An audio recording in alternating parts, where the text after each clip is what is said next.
correctly predicted all 4 playoff games and almost in the exact fashion of score. In the upper left corner, we got Kent State's own, Cleveland's own, Papa Cutro. Gents, how are we feeling? I feel like, just looking at this NFL playoff slate, obviously a lot of the names aren't there like we like to see there, but I would say, word for word, bar for bar at this point, the playoffs are kind of shaping up to potentially be one of the best we've ever seen. The best playoffs, wild card and divisional round ever in the history of football has just occurred. Now, you need the conference championship and you need the Super Bowl to live up to the hype. And there's only one way to do that. One way. I'll get into that. In the upper right corner, we got Scholastic Shally, Uncle Shally, Mr. William Shawcross. Gentlemen, how are we? Fired up, bro. Can you tell? Fired up. I don't know if you can tell. I don't know if it's like one of those things where you can tell where my energy's at. I'm fired up. It's not really coming through. I'm like fired up, right? I wish I was a Flyers fan, so maybe one day I'll get back on them. I used to be a big Flyers fan. It's crazy. They ruined it for me. They ruined it, but that's not for here nor there. Sixers are getting there too, so don't get it twisted. I'll stop watching them on. I love Maxey, so I'll leave that alone. We got Hot Wire. We got people in the chat. Before we get rolling, I'm gonna tag somebody real quick because it's very important. I owe somebody an apology. So I gotta do that first. And I probably should wait until he says hi or hello in the chat. Maybe he checks out.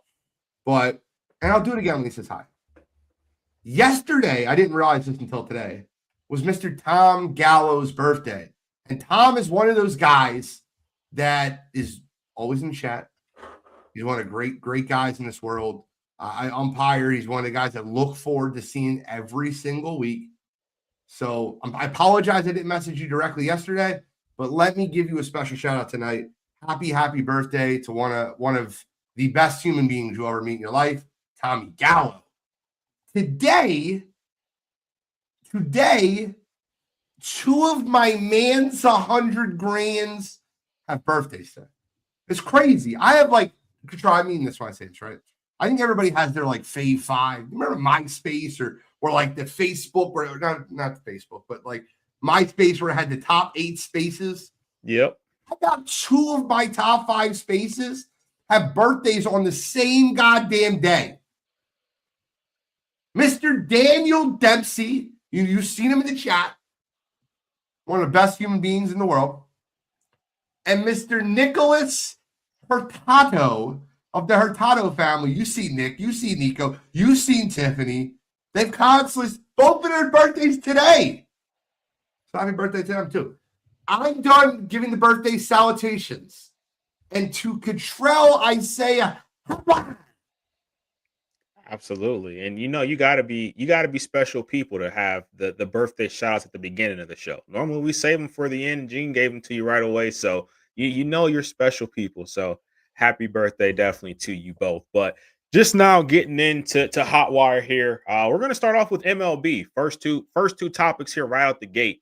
So it was announced earlier this week that the MLB will be welcoming Andrew Jones and Carlos Beltran into the Hall of Fame. Beltran ultimately got 84.2% of the votes, and then Andrew Jones got 78.4% of the votes. And this was his 9th time on the ballot. Gentlemen, wanted to get your guys' thoughts on both these guys ultimately getting in the Hall. And I know you're going to give me some feedback as well. Your guy from the Phillies, Mr. Chase Utley, 3rd time on the ballot at 59.1%. So he's got plenty time to get those numbers up, and he's definitely trending in the right direction there. So just wanted to get your guys' thoughts on this Hall of Fame class this year for 2026. God, Chow, you start us off with the baseball. I have one gripe over it, but yeah, Chow. I think Andrew Jones is deserving. I think he's been on the ballot for a while. Defensively, one of the best defensive center fielders ever to play the game. I mean, I'm talking top 2 or 3, depending on where you put him. Came into the league early. I think he started with the Braves when he was like 19. Couldn't stay and playing against the guy. Hated watch. He just always did something bad against us. Really good player for a really long time. Back half of his career was he kind of fell off a cliff a little bit when he got to his like early 30s. But I think it took him a little bit longer than normal. He came up shy of 500 home runs, which is one of those magic numbers. Obviously, you need to get in. But I think he was still like 434. So I just think it took him a little bit longer. But at the end, I think it's deserved. I don't have a problem with him getting in. I don't know if I really have a gripe with Carlos Beltran getting in per se, more than I want to know what the line for cheating in baseball is and where we draw it for. You can't get in if you use PEDs, but if you were caught in a cheating scandal, that's okay. That bothers me. They kind of skirted around it on TV last night. I don't know why anybody won't ask the question. He was part of it. He wasn't part of it. He was the ringleader. Yeah, I mean, so I want to know why. We're ready. I want to know why that's okay and that's not considered, integrity of the game, which we like to throw around. For the steroid guys, deservedly so, but it's not okay, or it's not a big deal for Carlos Beltran, and we can put him in the Hall. Great player. Again, another guy, saw way too much of him, more than I would have liked to when he was with the Mets. But for what he did on the field, sure. I mean, he qualifies, but again, it's part of the description of qualifying, and it's in the clause, and it's everything else. And they like to beat that drum when they don't vote for steroid guys, but I don't know how it was just looked over for him and he was able to get in. So I would love somebody to come out and just be honest and answer it, because everybody is skirting around it nationally. I'll start here. And first of all, Shad, you make good points. I don't want to overlook those points. I don't know, right? Like, there's one of those things where I know steroids is like breaking the rules of baseball. And I know that. As far as sign stealing and like cheating in a sense of wearing mechanical things, that's obviously really bad. And that's like a version of cheating also. But I think that was done in so many different places that it was almost accepted until it wasn't. Now, obviously the mechanical stuff, the electrical stuff, like the buzzing, but the banging of the trash cans and stuff like that, I feel like that they just catch things or different aspects, and it's cheating, right? My gripe with the Hall of Fame is not to do with that, Beltran getting in or not. Andrew Jones definitely should have got in. One of the best defensive center fielders you'll ever watch. His defensive run saves are insane. My gripe is with where Felix Hernandez landed. He should have got in. Got in. Not being, I know he'll eventually get in. He's trending in the right direction, just like Chase. They're moving up that ladder to get more votes each year. But I felt like Felix Hernandez, and we do this all the time, baseball takes longevity in and not peak as much as it should. So is it a list of longevity or is it a list of greatness? Because for 6 years, Felix Hernandez is up there with any elite pitcher that's in the Hall of Fame. Any of them. He was a 5-time All-Star in those 6 years. And the 1 year that he didn't go to the All-Star, he won the Cy Young because his back half of the year was so good that he won the Cy Young. I think Felix should have been in. I think it's, hopefully he's in next year or the following. But I watched King Felix pitch, and man, it's tough for me to see that and be like he's not on the same level as some of these other guys. So it's both, to answer your question. The guys that get in right away are the guys that have the numbers, have the dominant peaks, but don't necessarily have the fall off that he did. He didn't get to 200 wins, which again is going to be something that they're going to adjust for. And you're going to see it because he's going to be one of the first guys to get it that didn't get there, which was always the magic number for pitchers, because the game's changed. So they are starting to adjust for that. I don't disagree with anything you said. His that 5 or 6 year peak he had, it was as good as anybody's. The fall off after that is why he's not going to get in his first or second year. I don't think he'll get in next year. I think he'll get in the year after that. But I think next year's probably only going to be a 2-person class again as well. But I think you'll start to see this with a lot of other pitchers. It's going to take them a couple years to get in, but I think the guys that we grew up watching that we considered elite and are the guys that ran our generation and were the top of the class. I think you're gonna all see him get in when it's all said and done. For me, Bill, I'm right there with you. I saw Beltran get in, and I was literally asking myself right away, what is it that we care about here? Because I do think, to your point, Gene, it is one thing if it was just the banging of the trash cans and just trying to get the tactical advantage there, or just kind of bending the rules a little bit there. When it came out that this was an entire scandal and there was an entire scheme behind it, the operation exactly, where you had the buzzards and things like that, and then it ultimately came out that he was the ringleader of it. It wasn't just he was one of the guys that was participating in it. It wasn't that he just picked this up from one of his teammates there and Saul was having success and he just kind of ran with it. He was the one that put this plan into place here. And it was so bad to the point where they said they weren't punishing any of the players that were involved, and the MLB ultimately ended up giving all those players immunity.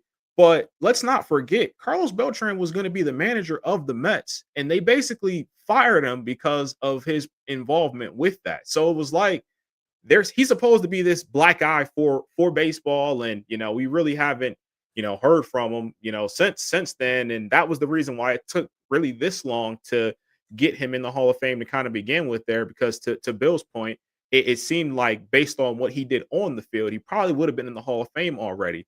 But at that same token, though, if it's for buzzards, and we saw the success the Astros had, obviously they were a great team still, but we saw the success that they had on the field during that run. And while I know it's not the exact same as steroids, we've talked about it on this show numerous times.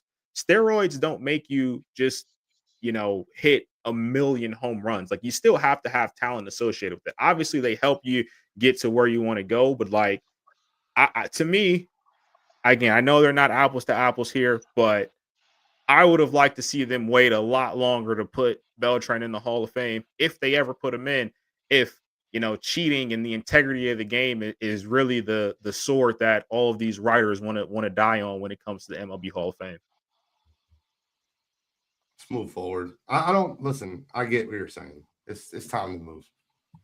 All right. So next topic here, we're going to stick with MLB, just more current, players regarding the league now and just on the move here. Yeah. We've had, since our last show, Kyle Tucker has signed a 4-year deal with the Los Angeles Dodgers. We've had Luis Robert Jr. traded to the New York Mets. And we've also had Cody Bellinger sign with the New York Mets, the New York Yankees, most recently. Of these moves here, of course, Kyle Tucker being the most, I would say, prominent one, but of the moves here, just the moves in general that have happened, what are your guys' thoughts on the outlook of the upcoming baseball season there with these moves? I mean, Tucker going to the Dodgers just feels like cheating. And I know it's not. I understand that. But, like, man, how many, like, loaded dudes do you have to have in that lineup?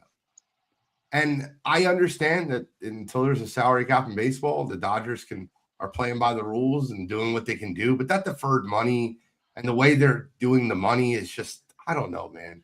It just doesn't feel right. Like, I'm not saying that they're wrong, but I actively can root against them. It just feels like a luxury tax or something that just doesn't need to be in place. You win the World Series and you go out and sign the most high priority free agent to play in the outfield for you. Probably bat third we'll just drop Freddie down the 5th. Drop him down. It's insane. I think that's obviously one of the moves that have the most impact. They also got Frankie Rodriguez for the bullpen. But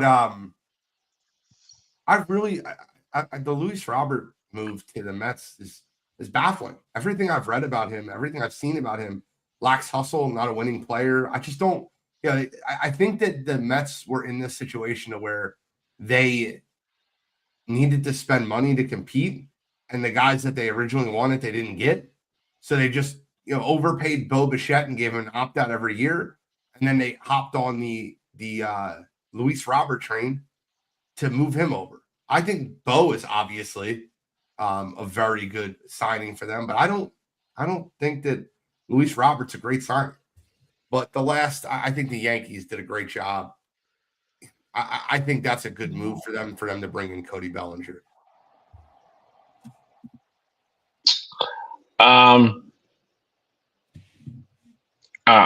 This is twofold for me, and I'll start this way. I think the problem where everybody has ill feelings towards the Dodgers is because it's not only are you overpaying people to get them to sign, and then you're deferring them money on top of it. So it's kind of like, giving you the finger, but they give you the finger after they kick you in the dick. So it's like, so everybody's going to hate against them. Bo Bichette got wildly overpaid. I know a lot of Phillies fans are hoping he was coming here. He apparently verbally agreed to the deal the night before. Yep. I think the Mets came in at the end with a kind of a desperation play, like Gene said, wildly overpaid for him, gave him an opt-out after every year if he wants to leave. It is what it is. I will tell you this. I think Bellinger got overpaid a little bit as well, but I think it was a good move for the Yankees to keep his bat. But Robert, we'll see. He's one of those guys that definitely has all the physical tools. Definitely a mental thing with him. I guess the Mets are hoping change of scenery and playing for a team that's actually going to compete and not a dumpster fire, which the White Sox have been the last 3 years, is going to get him back to where I guess we all thought where he was going to be, 4 or 5 years ago when he was really young. I guess that remains to be seen. I think a lot of those habits are hard to break after you get stuck in them for a couple years and nobody holds you accountable. So that's going to be interesting. The second part of this, I'm going to tell you this now, and anybody that's watching this show, if you want to see baseball, go to baseball games this year. There's not going to be baseball next year. I'm telling you, flat out, as much as blunt as I can be. There is not going to be baseball in 2027. They are going to get locked out. What's more likely, Bill? Baseball in 2027 or us having to go to work on Monday with the snowstorm? Us having to go to work on Monday with the snowstorm. I promise you. There's no way. And I'll tell you this, and some of this, and the Dodger stuff is affecting it. And don't, to Gene's point, they're not breaking any rules. So like you can't, you can get on your kind of soapbox and be pissed and yell, and I'm one of them, don't get me wrong. But they're not doing anything wrong. They are playing with what's, collectively been bargained and agreed to by all the teams, but it's going to change. Because if not, you can't sit there and say, we're going to let all this private equity money just keep coming into the Dodgers, let them spend it, but defer it for 20 years. The Major League people also forget Major League Baseball cut them a huge deal when they got sold 10 years ago and let them have, exclusive, bird rights to their TV deal. They're one of the few teams that keeps all their money from their TV deal. And they did that because they were in such bad financial shape when they got sold. That's all going away.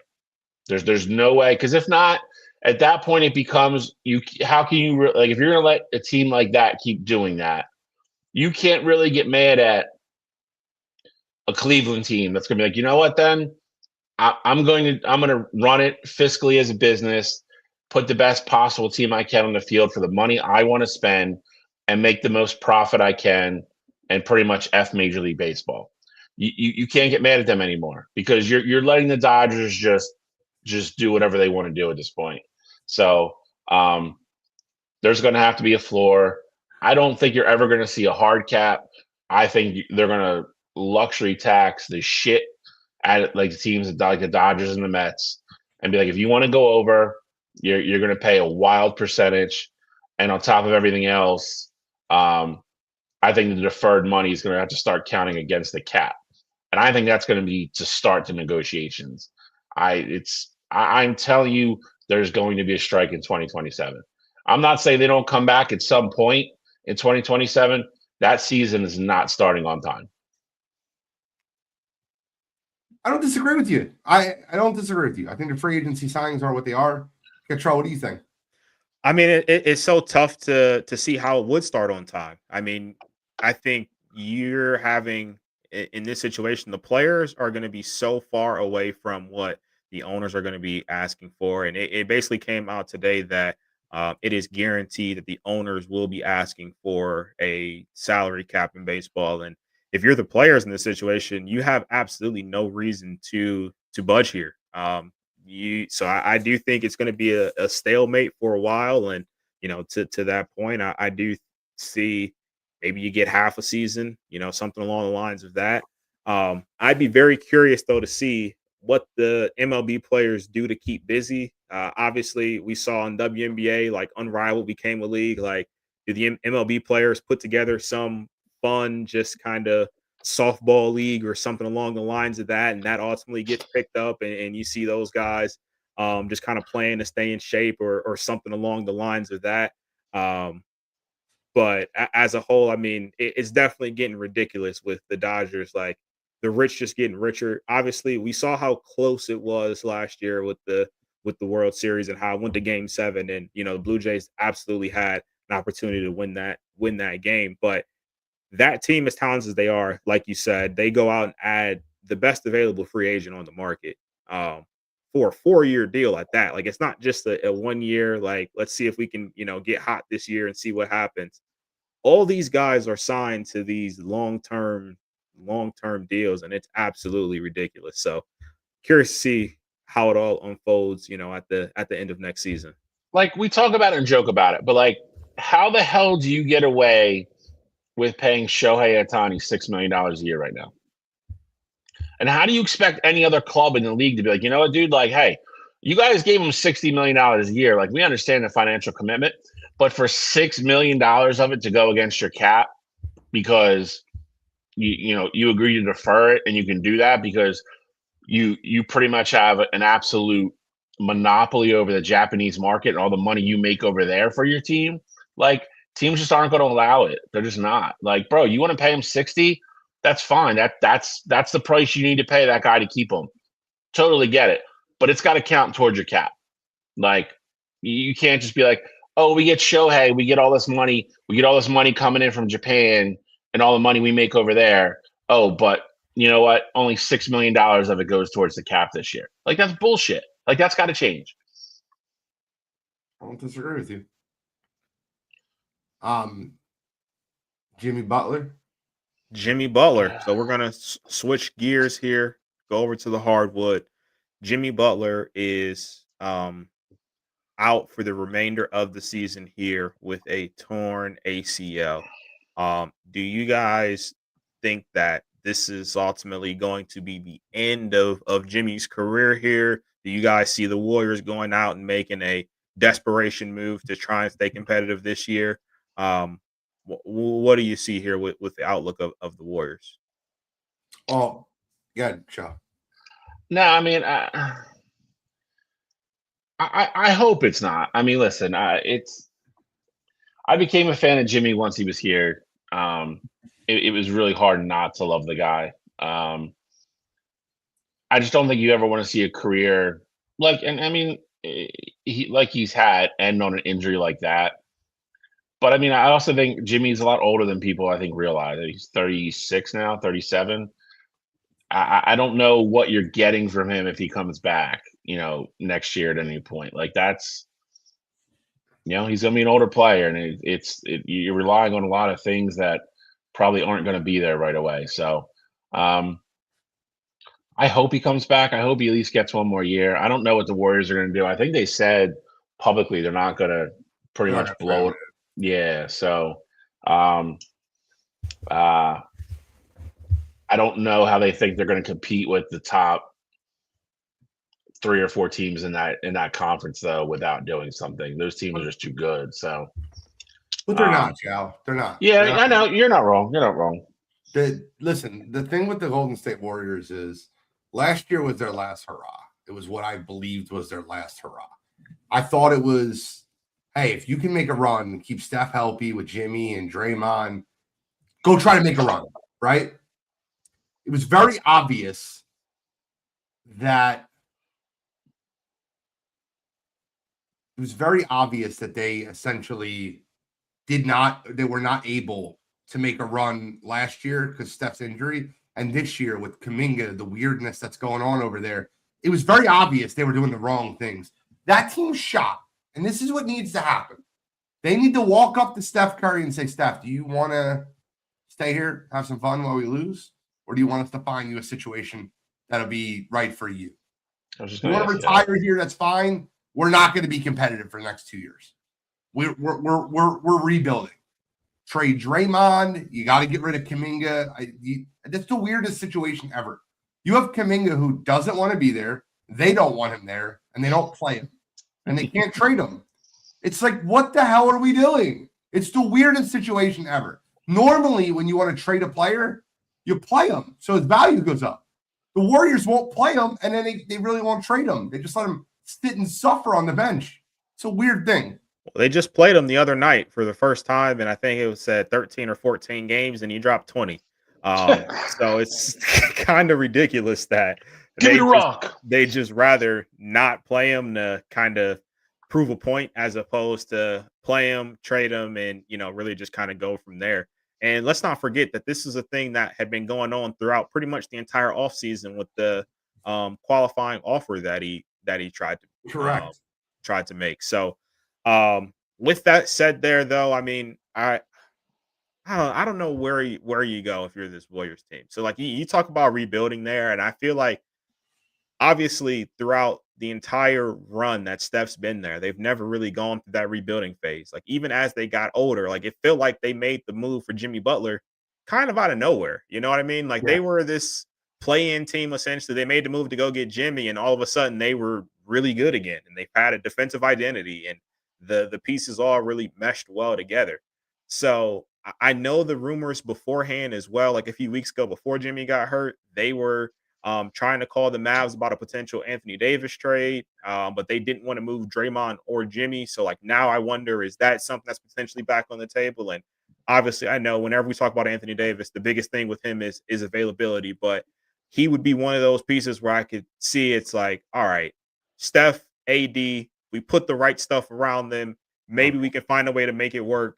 Maybe not this year, but as a whole, if we're missing Jimmy all of next year, we put the pieces together in the offseason. So I'm very curious to see what moves the Warriors make here, because I just don't see a situation where they don't get Steph a running mate at all for next season. I agree with Brett. That'd be a terrible idea. I agree. They got to punt, bro. It's 4th and 18. They're on their own 34-yard line. Punt the goddamn ball. Bro, they got Dan Campbell. They got Dan Campbell as their coach. No punts. No punts. It's crazy. They put street clothes there. Could you imagine that? Draymond would run him out of the city. Oh God, the softness in AD and Draymond is not going to go well. I guess the realistic question is, to Gene's point though, if they go to Steph and Steph goes, all right, like I do want one more run. Realistically, where are his landing spots if they trade him? I would just say wherever you want, Steph. Are you talking about like what would make the most sense? Yeah. I mean, look, I'll tell you something right now. If the Houston Rockets can figure out a way to get Steph Curry there, they need a point guard in the worst way. I watched them play the other night. They have no point guard. like negative point guard. And they came back and beat the Spurs, who, by the way, might be the worst coach team in basketball. They're the deepest team in basketball, and they're horribly coached. Just my opinion, but I'd be curious to see Steph with like a team that's under the radar, but always competing. Like, give me Steph in Miami. They're willing to spend money. I think people would go sign up to go play with. I know there's might more. as well stay in Golden State at that point. There's more things that would obviously need to happen, but I'm saying if you put Steph in Miami with Bam and you give that Miami team like money to operate with, because like outside of Tyler Hero, which I would assume in this scenario would get moved for a guy like Steph, they're not really paying anybody. So like I think free agent wise, like we know Miami can be a destination for people to ultimately go to. I'm saying that if you just give a blank slate, Bam, Steph, and in a destination like Miami with Eric Spoelstra and then a ton of money, I think that could be a situation that turns into something really nice. I think I'm talking more like he catches on a team this year, like one of the contenders that he could possibly put like over the top.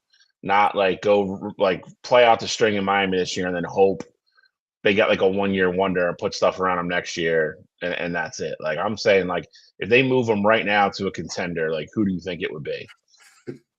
Brett's killing me in the chat. I thought we said we wanted him to compete. We're trying to send him to play with Bam. No, that would be an after the season kind of move. In season, absolutely not. In season, yeah, I don't. I'd give him away too, free. Give me some picks, whatever you can give me picks wise. You can have him. Let him go where he wants to go and rebuild. Do right by him. He wants to play his whole career in Golden State. Do right by him. Hey, whatever you want to do, Steph. If you want to play your whole career, fine. You can start every night. We're going to play a bunch of young schmucks around. You might not like that, but that's what we're going to do.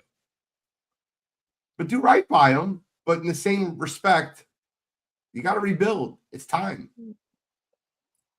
Don't disagree, but can you imagine him on the Orlando Magic? Dude, that's one of the teams I was thinking. Like with Paolo and Franz, like I don't know. They don't really have. Jalen Suggs is really their only point guard. He's not a great facilitator. I'm not saying Steph's going to be the best facilitator. He's a great athlete. Yeah, but he stretches the floor. I mean, Paolo Banchero and Franz Wagner do the same thing. They're both bigs that make their money driving to the lane and can shoot a little. At least Franz can shoot a little bit better than Paolo, but it's the same game. I can't believe Paolo has not developed a consistent jump shot yet. I'm very surprised by that because it's very Ben Simmons like the way he shoots. And the thing is that in college, like it kind of seemed like you saw it, like you saw the flashes of it. Like you're like, all right, this kid's gonna go to the league, play a couple years, and he's gonna have it down. But that's what happens when a player like Paolo can get anything he wants in any level he wants, and then he goes to the NBA. He's like, oh, I can't get anything I want. But the thing is, even at that level, he's still kind of getting what he wants. Like he's always been a 20+ scorer in the league. So it's just different without the jumper there. You're not wrong. All right, last topic here before we get into college football. I feel like this is the perfect topic to end on here. Duke quarterback Darian Mensah is currently being sued by Duke after trying to enter the transfer portal. Now, it's been reported that Mensah signed a $4 million deal to stay at Duke to be their quarterback for next season. But I guess things had ultimately changed there. He requested out and requested to enter the portal. So right now, he is currently in the portal. But the Duke attorneys have filed an injunction in the state of North Carolina, and they are basically having a hold put on him. So he's in the portal right now, but he is not able to choose a team just based on the injunction that was put in place there. Gentlemen, I thought the temporary emergency thing got turned down. No, it is 100% in place. Okay. I know I saw the judge ruled on it and then recused himself because he's like a Duke alumni and he has like a season ticket holder or something. Yeah, no, right now the injunction is in place or the restraining order is in place, so he is not allowed to pick a school right now. We talked about something similar with Damon Williams a few weeks ago, and it ultimately came out that He's staying at Washington. He's not fighting. He's going to be their starting quarterback next year. How do you guys see this story ultimately unfolding down the line here? And just to kind of, put a little bit of inkling in your mind here about why he hit the portal. Rumor has it Miami Hurricanes offered him $10 million to be their starting quarterback for next year because they left the portal period without a no doubt about it starter for next season. I understand that, but you sign a contract, you live by the contract. And I'm really tired of that. Maybe I'm the guy that's get off my lawn, whatever. But like, I'm tired of these kids signing millions of dollar contracts that they weren't able to sign years ago. And then, oh no, sorry, I signed a bad deal. Miami's going to give me more. Don't sign the contract then. It's stupid. I don't get that. I know you're a pro player, Control, and I tried to be at times. I'm not pro player on this bullshit. And you see what happened with Nico. That guy ruined his college career by being a jerk off. And this happens a lot with these college guys that like want to, go back on their contracts on what they said. I disagree. So I think the interesting part of this, when it originally came out, it just kind of made it sound like he, decided he didn't want to stay. He got into the portal the last day. It was going to go to Miami. The offer is crazy. Like Cottrell mentioned, it was $10 million for a year. Adidas contract. It was getting like use of a huge house for the year that he's there. His sister was coming from Oregon and getting a full ride to transfer to the soccer team. All kinds of crazy shit. But then it came out that apparently he signed this $4 million deal to stay at Duke. These kids, listen, you're supposed to go to college and learn things. Well, you're gonna learn. You're gonna learn. You sign your name to a contract. You have to honor it. It's a lesson you're going to learn the hard way. We saw this at Washington already. He tried to push the issue a little bit, and as soon as that happened, Big Ten and Washington were like, Big Ten's like, we'll support you in any way necessary, and Washington was like, dude, you signed it, you're staying. Like, we're not just going to let you go for free because you had a change of heart or because somebody offered you more money. I don't think it's going to change here. Duke seems dug in, and again, if he really signed a deal, I don't see how he thinks he's getting out of it, and he's just going to waltz on down to Miami and play football there next year. I don't see it. I get it. I get it why Miami made the kind of the Hail Mary offer because obviously they're losing Carson Beck, and I think the guy they thought was definitely going to compete for the starting job next year. He hit the portal right after the game Monday night. So he's gone because I think he assumes at some point, Menta's going to come there. So he hightailed it out of town. So Miami's kind of sitting there holding their dick right now. But that's not Duke's problem. So if he signed the contract, he's going to play Duke next year. I don't think a judge is going to let him out of that contract unless Duke agrees to it. I just don't see how that's going to happen. And just like Williams at Washington, he's going to have a lot of fences to mend. It's not going to be a real easy thing to go back, start showing up for practice when everybody knows you don't want to be there. So it's going to be interesting.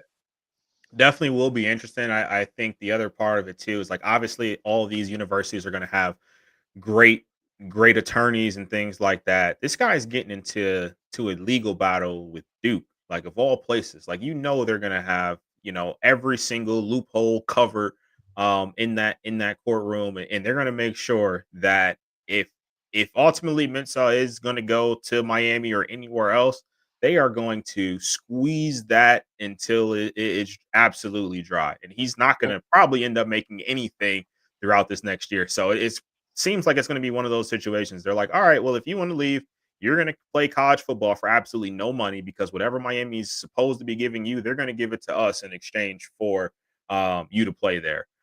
So I can see that potentially being a thing there, but I just think it's absolutely wild that these kids just make these decisions. And I understand that, on one hand, they are still kids. Like, I do think that's an important part to kind of put in place there. But at the same time, why are you in these rushes to sign these contracts? Like at Duke, if you wanted to hit the portal, you could have hit the portal, put your name out there, see how much money you were going to command, and then ultimately go back to Duke, because regardless, chances are you were going to be Duke's best option for the quarterback position. So whatever offer that you had on the table there, I feel like Duke would have been in a position where they would have honored that $4 million if he came back to him and said, hey, I put my name out there.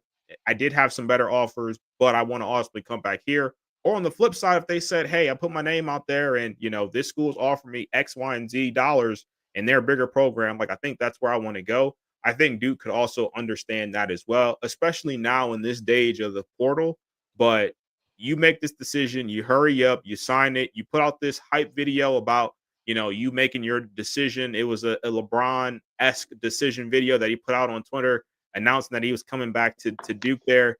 And now you're in this position where the last day of the portal period, you try and put your name in, and that's just not how it's going to work here, in this situation. So I think this is a learning lesson for these kids, and it's unfortunate, but I think Mensa's going to learn just like how Damon Williams did, that you put yourself in a really bad position. I totally forgot about that too. They made that stupid ass video. Brett asks, do you guys think the college CBA is coming at some point? It almost feels like it's needed. I don't think so. I don't think so either. Only because I do think it gets a little bit murky when you're, I think, talking also about these guys' education. You know what I mean? So regardless of, I would say, the expectations of what they are on the field and what they are going to ultimately be committed to there, I do think part of that is going to be too hard to enforce because of the education side of things, whether it be getting into certain schools or, especially during that transfer period. I know we've talked about it on Coast to Coast. Some schools are going to be harder to get into than others. So I think it's just going to be tough to have like a uniform CBA kind of thing, maybe per conference, maybe, but even still, like, I think it's tough to have like Michigan having the same CBA standards as a school like, Rutgers or something along the lines of that. Damn, Rutgers catching strays. So the one thing I'll disagree with you on, Kittrell, and you say this a lot, and I'm not saying you're wrong when you say it, but I disagree with the premise. At what age are they not kids? We have 25-year-olds. I know Darian Mintz is not 25, but we have 25-year-old seniors playing college football. They're not kids anymore, bro. When you're in college and you're making big boy decisions and big boy money, bro, at 20 years old, I signed a contract with T-Mobile for 2 years. And if I broke that contract, they're going to charge me a $150 cancellation fee. They're not going to be like, oh, he's a kid. He's in the 20. If you're old enough to sign a contract and you're old enough to make big boy money, I don't want to hear they're just kids. Well, I mean, he's 21 in 4 days. I think two things can be true, though. Like, I think he could still be a kid and still be being held accountable. Like, I think it's perfectly fine for kids to be held accountable. I'm just saying he can't even buy his own alcohol yet. I mean, in my mind, so in 4 days, can we call him an adult? Not call him a kid anymore? No, I mean, I still would put him under the kid category, but I mean, that's just me. That's my opinion. I think that when you get to that point where you're making that type of money, you better have financial advisors around you, people advising you what to do. And I guarantee you this, right? The University of Miami is like, oh, you can get out of it. We'll give you all this money. This is what you do. And they're guiding him. And he's taking bad advice. And he doesn't know anything. For $4 million, you can hire a goddamn lawyer. He's got guys in his corner that are giving him bad advice. And 100%. And that's the point. See, and that's where I think it gets tricky, because it's like there's people on the Duke. Everybody has, advisors and stuff like that attached to the programs where these kids can go and talk to. But to your point, he's not going to walk into a Duke advisor and say, hey, you guys offered me 4. I know I signed a contract, but Miami just offered me 10. I'm out of here. Like, what should I do? Like, that Duke guy, that Duke guy at that point is going to be like, all right, well, I probably legally shouldn't talk to you anymore about this. Like, yeah. And then like you said, and then he's just got the Miami guys like, yeah, come on over. It's great. It's warm down here. Like, we're gonna give you all this shit. Like, you'll be fine. Just go in the portal and just sign this. I'll send it over. You'll be good. They're not looking out for his best interest in that point. They want him to come. They want him to come play football for Miami. Like, that's all. So Listen, I've said this before. I'm not holding my breath because it could happen 2 years from now. It could happen 40 years from now. At some point, the NCAA is going to have to come in and be like, we are now structuring this. These are the limits. This is what you can and cannot do. We're going to start, watching it. We're going to get rid of tampering, all this stuff, because they've just let it turn into the wild, wild west because they don't want to deal with it right now. But at some point, they're going to have to get involved because the CBA, I think, is a great idea. But to Cottrell's point, I don't think you're going to get the Power Four conferences to ever agree on everything. So, that's not going to work. And then on top of everything else, if you're going within conference, it would work. If you're going from Ohio State to, Oregon, it would work. But if you're going from Ohio State to Florida and you have different things, then what? You know what I mean? And again, we just can't have these kids getting stuck in these stupid ass legal battles either. Like it's got to get controlled. There's got to be oversight. There's got to be, the NCAA has got to have some sort of committee that just deals with this. And it shouldn't be that hard. They make $4 billion a year. They can afford it. Do something. And just because, again, I know we're talking about kids versus young adults, but for the first 2 years, you're 18, 19, you're a kid. They should be able to have guidance. They should have a hotline they should be able to call, if they feel like they're not getting the right answers from their school, and call NCAA and be like, hey, can I really do this without breaking a rule? That doesn't exist. That doesn't exist. That should, though. What you just said should. There should be an advisory board, NIL advisory board that NCAA pays for. I agree, 100%. Let's get into the natty, boys. Right, guys, perfect segue here. You're not lying. School with not a quarterback. I feel like this was the opportunity for Miami to strike. Obviously, went on this magical run, ton of talented players that have now become household names. Some of them were before the run, but now so many players from that Miami team that you now know because of it. And for me, Natty didn't disappoint.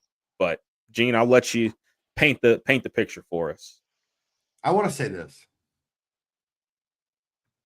I fall in love with players this time of year. Fall in love with them. I did it 3 years ago when I seen Will Anderson play in the college football semifinal. He's not my favorite player in college football. I've watched, in the NFL. I've watched guys play in college during the regular season and they look good. But when they make big time plays in big moments, I'm going to make a proclamation. I'm going to make a statement. Ruben Bain is freaking Myles Garrett light.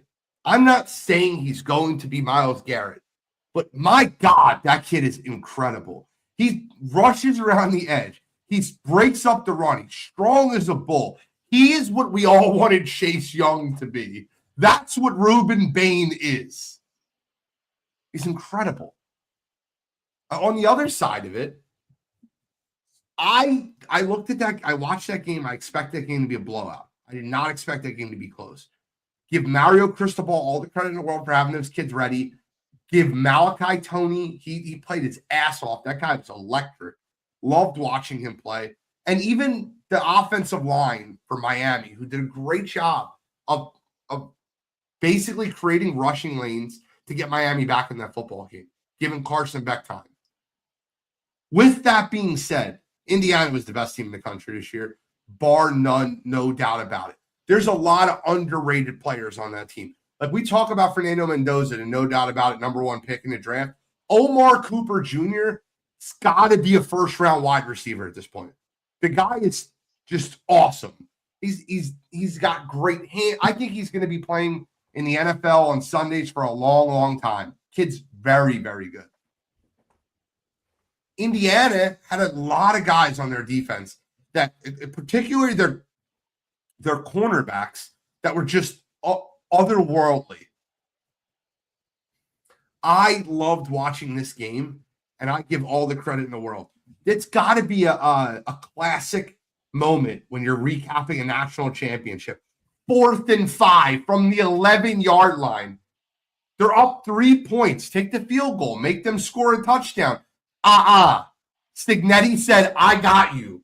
QB draw. Mendoza up the middle, breaks the tackle, dives into the end zone. That's a moment. Signature moment. We're lucky to watch a great football game. And the last thing I want to do, we always get on this show and we talk shit about the officials. Always. I want to give the officials in that football game a green 5-star review, 10 stars, whatever. That was the best officiated game I've seen because they let the kids play. They let them play. Because they didn't call fouls on either side on ticky-tack stuff. They let them play. I love that. I loved watching that. I mean, I agree wholeheartedly. I think that you kind of watch the game, and for me, it felt like in the first half, while I know it was only 10-0, for me, it felt like Indiana was in full control of that football game. Like it just felt like Miami couldn't do anything. Whenever they would drop back, it was pressure on Carson Beck, and passes weren't getting home. Whenever they ran the ball, it was a 1-yard gain here, a negative 2-yard rush there. And, it just felt like Miami couldn't do anything. And, Indiana getting the ball right out of the gate at halftime, I was like, all right, this is Indiana's opportunity to put this game away. And we really get one of those, anticlimactic national championship games. But to Miami's credit, man, they really fought back. And not only did they fight back, they fought back. Like it's one thing to get explosive like pass plays and, or a trick play that breaks it open and things like that. They were exactly who they have been basically this entire run. They gave the ball to Mark Fletcher. They didn't abandon the run there, and he broke off obviously the big one. But then he was able to get consistent chunk run plays in the second half there. So you give those guys a ton of credit. And on the flip side, while the first half was, I would definitely say it went Indiana's way. Miami's defensive line in that second half, I don't know what Jason Taylor told them at halftime, but they were playing with their hair on fire the entire half. Akeem Mazador, Ruben Bain, absolutely getting after the quarterback. You could tell Mendoza was uncomfortable because this was one of those games where, yes, he had those moments to Gene's point there, but he was uncomfortable and he was very shaky in that second half. Like he wasn't hitting the throws that you were used to seeing. He wasn't staying there in the pocket like what we were used to seeing and delivering strikes. He had a couple really good back shoulder throws, one on 4th down to Charlie Becker. He had a few good ones to Elijah Surratt there as well. But give a ton of credit for Miami making Indiana uncomfortable. But the one thing that I wanted to harp on was one of the points that Gene made as well there. 4th and 5, and Miami could really get all the momentum in that football game. If they get that stop right there, there's nothing in my mind that's telling me that Miami would not have won that football game. And they call a quarterback draw. Like that might be the most absurd play call I've ever seen watching a football game with the stakes as high as they were. I absolutely could not believe that was the play call in that moment because I get it. You trust Mendoza with the ball in his hands in that moment. But against that defensive line, with the way that they were flying downhill, especially that half, and with no option to throw, like it's absolutely high risk, high reward. It was maniacal. It was cynical. Kurt Signetti absolutely deserves all the money he is being paid because if that play doesn't work, we are talk about boner of the year. That is number one nominee pretty much the entire season if that doesn't work. Like that's how monumental that play was. So give a ton of credit to Signetti. He liked what he saw with what was in the box there. He even said it post game. We saw the look. We had this play specifically and saw it. If they ran this, they were in it. We thought they would run it the same play on 4th down because it worked on 3rd down. That's exactly what they did, and it worked. So kudos to him. And Indiana, you need plays like that to go out and win your first national championship in school history. I watched a little bit of a break in Fernando Mendoza, and the one thing I noticed, he drops back too far. He's got to be able to step up in the pocket. It allows edge rushers to take the long route to get to him a lot easier. And then that second half, it was almost like Miami was running a wide 9, which is why Cignetti called that QB draw on 4th down, because the middle of the field was creating an opening on passing downs. So, love the call. Think it's wild. Shy, what was your take on the game? Yeah, I mean, there's more. I think there's more into that Mendoza thing. If you watch a lot of his other stuff, but it's listen. I think you're seeing a trend. It's 3 in a row for the Big Ten. The parity in the country has just leveled out. I mean, again, it was the worst. The worst kept secret that SEC teams were paying kids for a long time, and now that all these other big schools can open their checkbooks and start paying kids, it's completely leveled out. I think the biggest thing that resonates with me is it's just I think the best team in the country has won the last 3 years. They've both been experience laden teams. Again, Cignetti had a bunch of 3rd, 4th, 5th year kids on that team. They didn't really start anybody young. Kids that had been with him, James Madison went to Indiana. And you're starting to see that play out more and more. I think it matters. It's kind of like, for the most, you saw a big, switch in even in NCAA basketball. All these teams that were recruiting one and done kids, they stopped winning championships. Miami was just Indiana's just a really good football team. They really don't have a weakness. And when you have older kids like that understand the game, and they're all playing for each other and all pulling in the same direction. And then you have, like you said, you have Cooper and you have people like that in skill positions that can make plays. They're really tough to beat. And that being said, I'll say this: Miami had a chance to beat them. I tip my cap to that Miami team. Even Carson until the very end. Like Cottrell mentioned earlier, the block punt, they could have folded there if they just got back in the game. Answered the bell, went right back down the field and scored. Then you had the QB sneak for the touchdown. One of the ballsiest calls ever, in the history of football. Got the ball back, went right back down and scored again. And they had the ball in their hands with a chance to go down and win it. They stayed in the game. I thought it was a great national championship game. Again, all the people that thought Miami shouldn't be there, you all look like idiots. Absolutely showed they deserved to be there. Indiana in the end was just the best team. Carson, I think Carson would love to have that throwback at the end. But up until that, made a bunch of plays to get them back in it. Malachi Tony is special. I think Fletcher's special. That kid's a horse. And you already mentioned Bain and all those guys. So on the defense, so they're going to lose a lot. But and we already talked about it, they don't have a quarterback. So be curious to see how they rebound next year. Be curious to see what Indiana looks like next year. They're going to lose a lot too. So overall, I think it was a great ending of the year. Hard to argue that neither of one of those teams should have been there. And it's on the next year already. I will say this too. Just kind of last thing. D'Angelo Pons, cornerback for Indiana.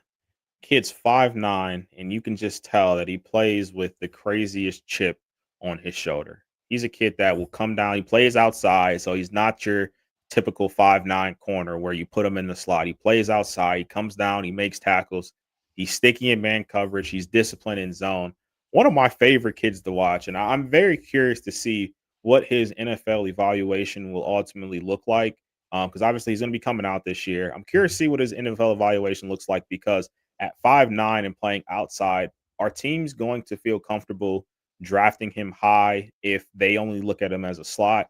I'm curious to see if that's going to be the case, but that kid is an absolute football player, and I will tell you, I think whatever team ultimately goes out there and gets him, he plays well above his size. Do not be afraid to draft what you see on film. Love it. Let's get into some trivia, baby. All right. Fired up, baby. So, trivia this week. Got a question here. Think you guys will kind of fly through these here. Yeah, Uncle Shao, you gonna fly through it? In in light of the NBA All-Star Nope. starters being announced, we're going to go to the hardwood. Okay. And notably, LeBron James is not going to be an All-Star this year. Damn right. And No. he has the most All-Star appearances in NBA history. Okay. But behind him, you have 14 guys with 13 or more NBA All-Star appearances. Okay. Let's name them. Who starts? The one last week. Would be you. Yeah. You. I'll start. I'll go with Kobe Bean Bryant. He made the All-Star like every year. 18 All-Star appearances. He is number 2 on the list. I'll go. And by the way, we're going to go. This is going to be a 3-strike game here. I think we're going to fly through these here. Sure. We're going to go stump the Schwab kind of style here. We'll give you 3 strikes and then you're out. All right. So you took Kobe. I think Kareem is really high up there somewhere. Going with Kareem. Kareem would be number 1 with 19 NBA All-Star appearances. Long career. That makes sense. Another guy that played almost the same amount of time as Kobe, made the All-Star every year, is Tim Duncan. Tim Duncan, tied for number 3, 15 All-Star appearances. I mean, the GOAT's got to be on there. I'll take MJ. Michael Jordan is right behind those guys at 14 All-Star appearances. Kevin Durant. Ooh. Kevin Durant, the guy with 15 All-Star appearances thank on God. the list. I knew he was on here. I just couldn't figure out where. He was hesitant. I was like, maybe he's not on there. I feel like Shaq's got to be on there. Shaquille O'Neal, another one with 15 All-Star appearances. I'm stuck in that 2000s. I felt like it was the same All-Star team every year. That's literally like the same. That's exactly what I'm doing. Dirk. Damn. Dirk Nowitzki is also on the list with 14 All-Star appearances. The way you do that, bro, you're trying to create like I gotta find them on the list. I gotta go through all these people. That's all. You guys are incredible right now.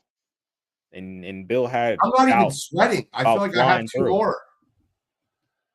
Give me. We said Duncan already. Duncan has been said.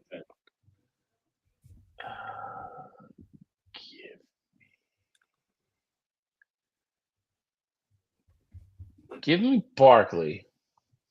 Like Charles Barkley is the first strike for either one of you.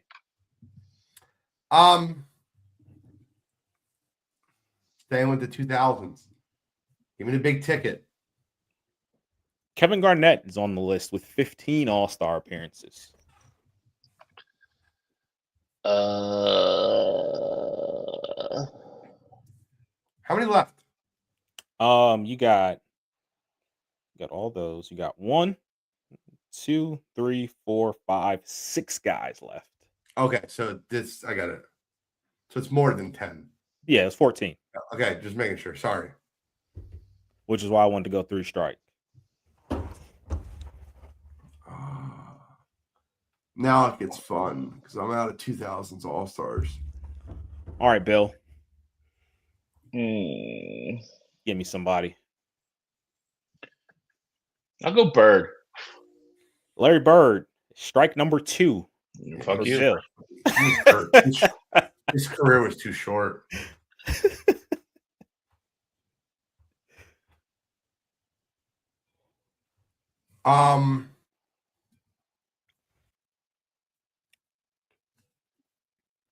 John Stockton.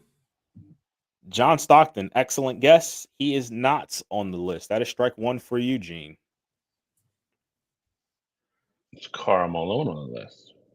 Karl Malone is on the list to keep Bill alive at 14 All-Star appearances. The assist from Gene. Well, I thought Stockton played longer, and the fact that he was just very consistent. Like I had Stockton and Malone both in my head, but I thought Stockton was just an All-Star longer. You got to think Malone went until 04. You're right, but he wasn't an All-Star then. I know. I'm just saying, like, longevity wise, just thinking about it. But Chris Paul. Chris Paul, excellent guess. He is right outside of this list with 12 All-Star appearances. That is strike 2 for Gene. Ruh-roh. When did the All-Star game even start?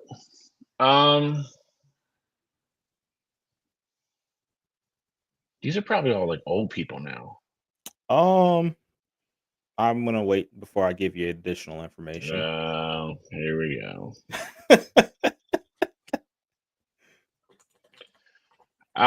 Well,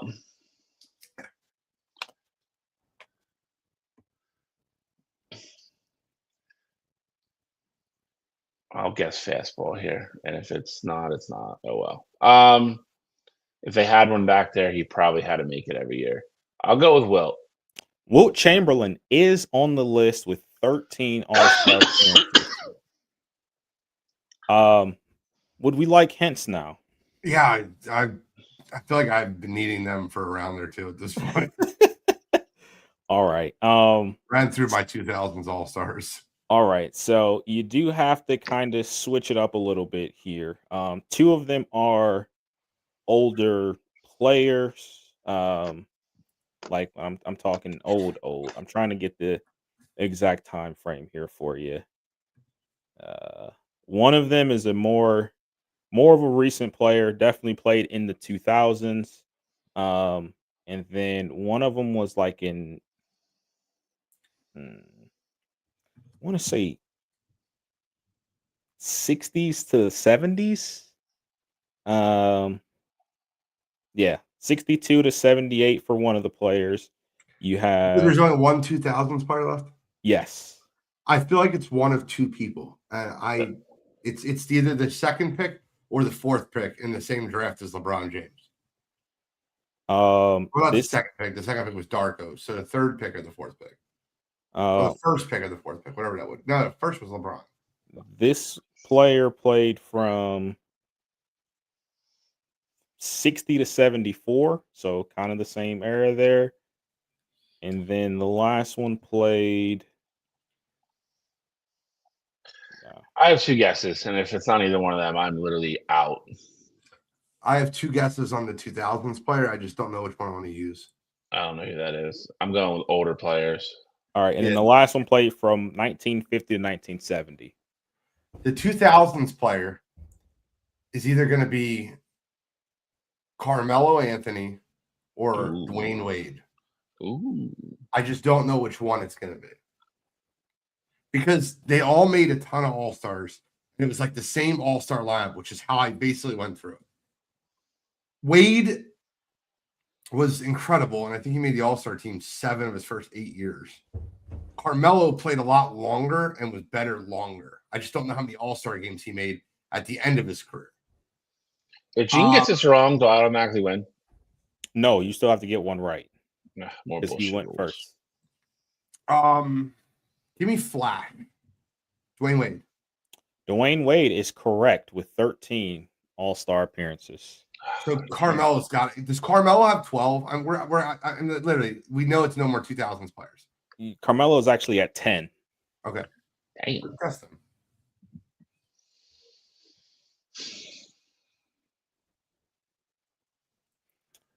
Bill, for all the marbles here, you got to go.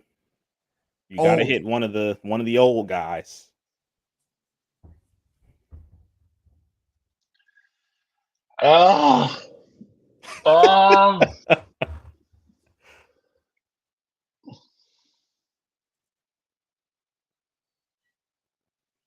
Give you 10 seconds here. I'll go with Mr. Logo. Jerry West? Yep. Jerry West, correct answer with 14 All-Star appearances. I wonder if my other guy's on there then. I don't know anyone else in the 60s and 70s. You said they're both to 1980 was the latest one guy played? 78 was the latest. If you guys would like, since we are at the top here, I can give you your teams. I do think that would make it's up to Shally. He's got old people in his head. I don't have any, so it would help me a ton, but I don't. It's up to him. I don't care. I'd rather make it fun. If you give me a team, I get a shot. Yeah. All right. So you guys want the team? Because I'll give it to you. I think it'll help, but I also think it could hurt. Most prominent team for both of these guys, the Boston Celtics. Oh, okay. So I mean, it could be Russell, Parrish, or Havlicek. I don't know.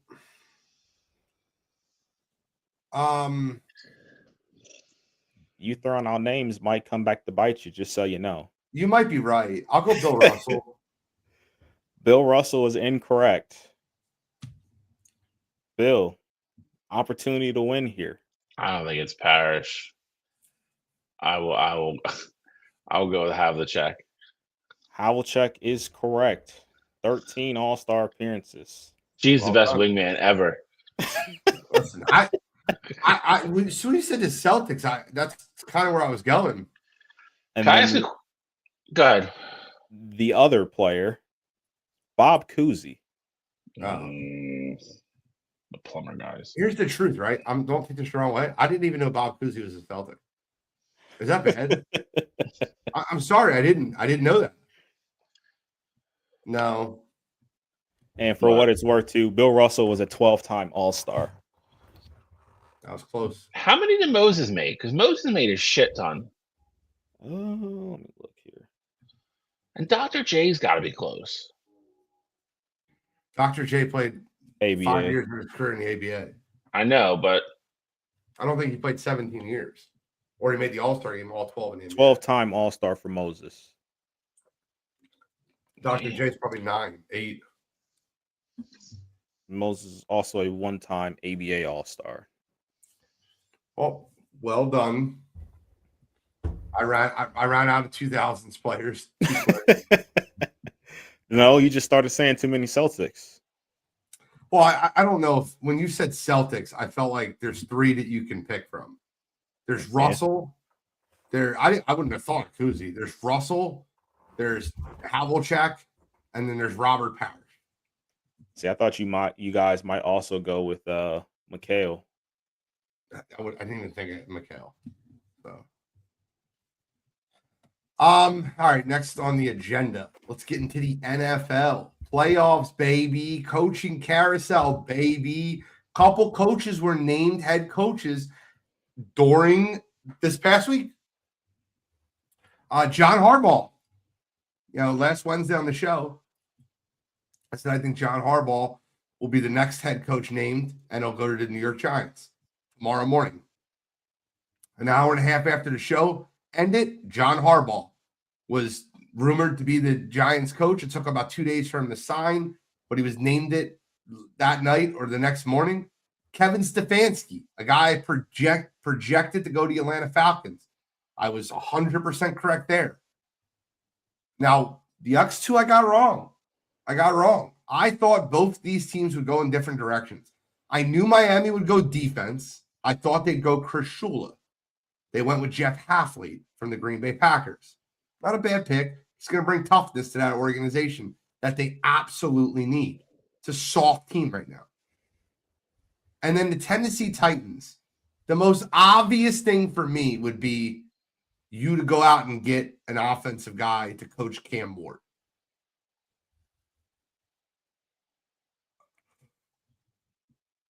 Love the Saleh hire. Robert Saleh is that guy. I love him. Big fan. But I'm very interested to see who he names his offensive coordinator. It looks like Brian Dable will be the name if he's not the Bills' next head coach. So that would make a lot of sense. But Robert Saleh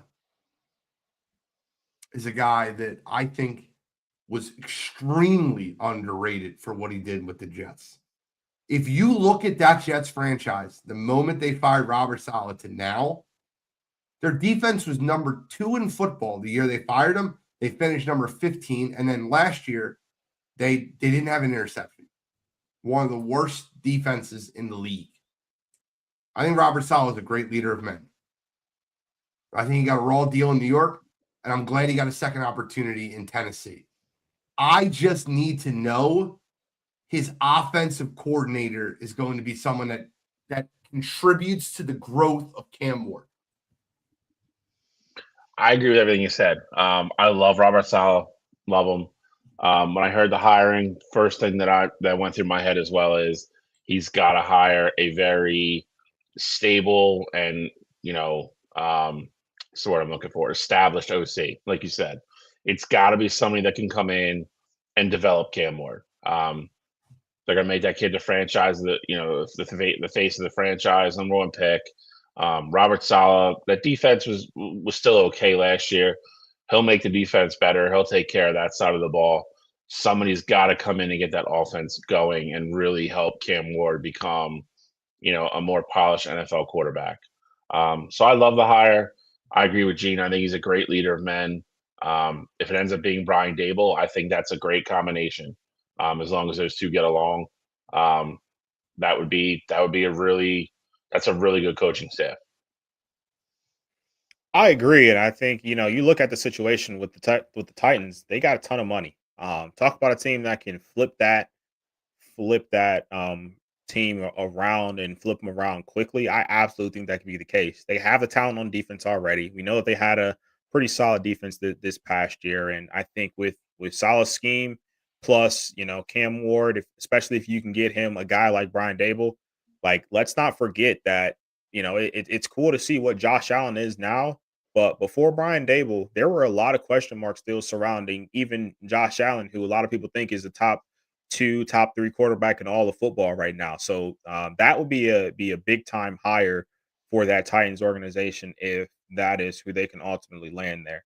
As far as the other coaching situations there, John Harbaugh to the Giants felt like a match made in heaven if you really think about it. Just with the situation that they ultimately have there, and especially given the fact that they gave him $100 million over a 5-year deal. And essentially, we talk about the GM situation with Joe Shane with the Giants. They let him be the final decision maker when it comes to that roster. So when you are able to have the talent that you have as far as the young kids go, and then also give the guy $20 million and let him be the final decision maker as far as roster goes, I mean, that's a tough deal to really turn down there. So that made a ton of sense, especially after hearing what the actual offer was to him. As far as Stefanski going down to Atlanta, I think that's a move that can make a ton of sense for them. Still think they need to figure out the quarterback situation there, whether it be Kirk, for the time being, or if they're going to go with Penix, or if they're going to just say, hey, we royally screwed this quarterback situation up and we're going to try and find a flash in the pan somewhere. I think he has a ton of work with Bijan Robinson and Drake London, and hopefully they can bring back Kyle Pitts, because I think last year showed you that he does still have talent there. It just took forever to get it out of him. And Kevin Stefanski is a guy who loves to throw to his tight ends there. So I think that would be a great piece to keep. And then last but not least here, I think with the Dolphins going with Hafley, I ultimately think it's a move that makes sense if you're trying to change the culture there. But I thought there were going to be better pieces out there. It just, for me at least, I don't know how much better he's going to make that Dolphins team be. Like I still see them, at their peak being a 9-10 win team maybe, and bombing out the first round of the playoffs. Like I thought that the Dolphins would go out and either get the defensive minded guy who was just up and coming. You said Shula. I think that could have been, potentially interesting there for them. Or if they go get the experienced DC that has been around the block, that, Saleh was a guy who I thought could make a lot of sense there. If you want to just change the culture and just bring a new identity to them. So I was kind of surprised for them to ultimately make this hire there. We'll see how it all turns out. But just like some of the other guys, I do think it's going to be important to see how the rest of his staff shakes out, to see what kind of success he might have there in Miami. It's funny thing about Jeff Hafley in Miami is Miami seems to make these bad decisions every other coaching term. So let's go back, right? Who was the coach before Brian Flores?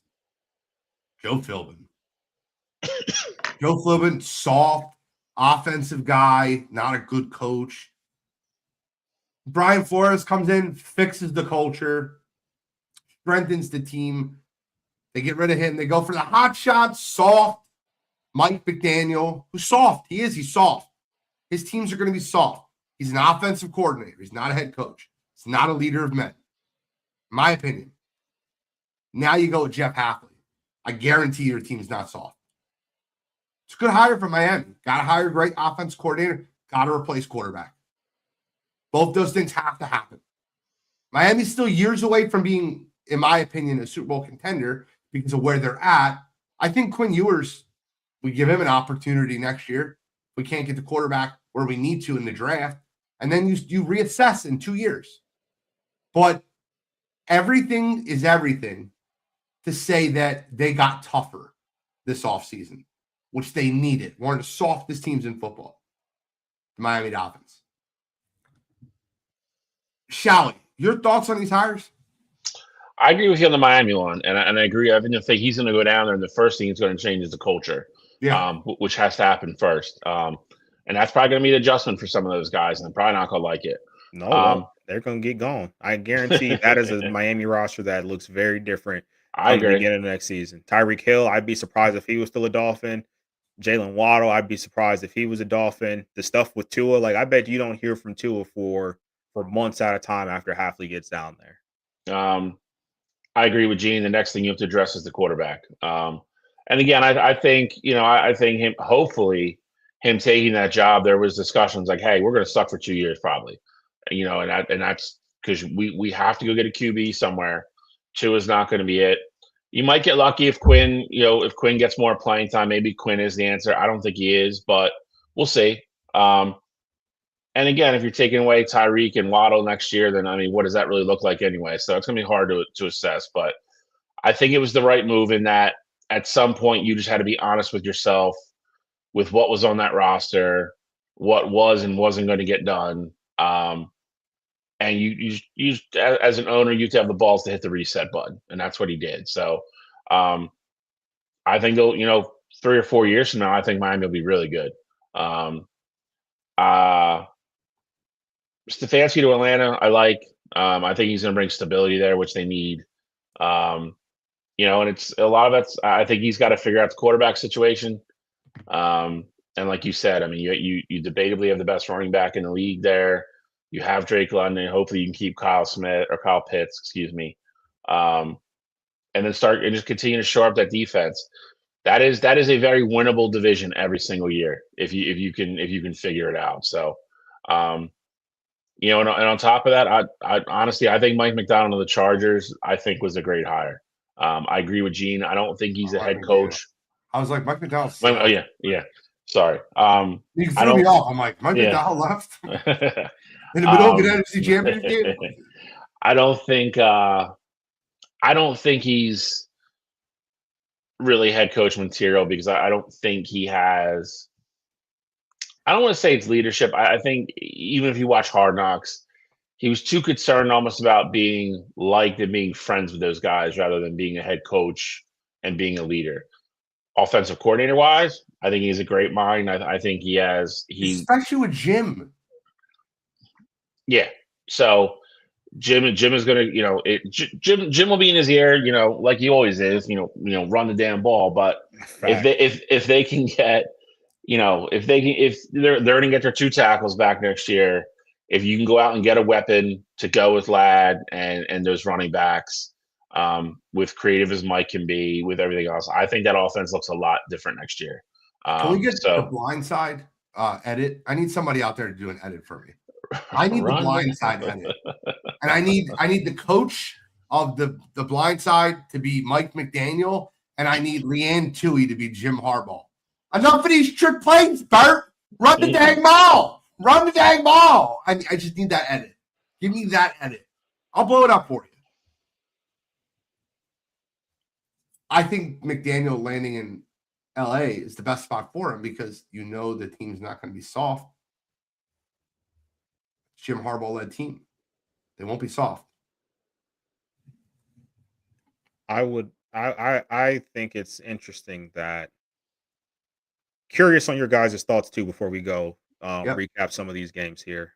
Obviously, Now, honestly, maybe even before the Chargers made that hire, the hottest OC spot right now is Philadelphia.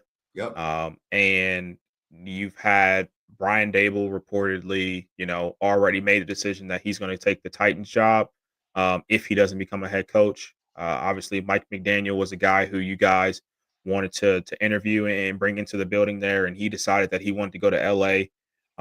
I guess my question for you guys would be, what do you think about these hot candidates not necessarily deciding to go to Philadelphia? Do you think it's more of what's going on with that team? Do you think it's the players? Like, what do you think is going into these hot candidates not essentially wanting to go be the Eagles OC?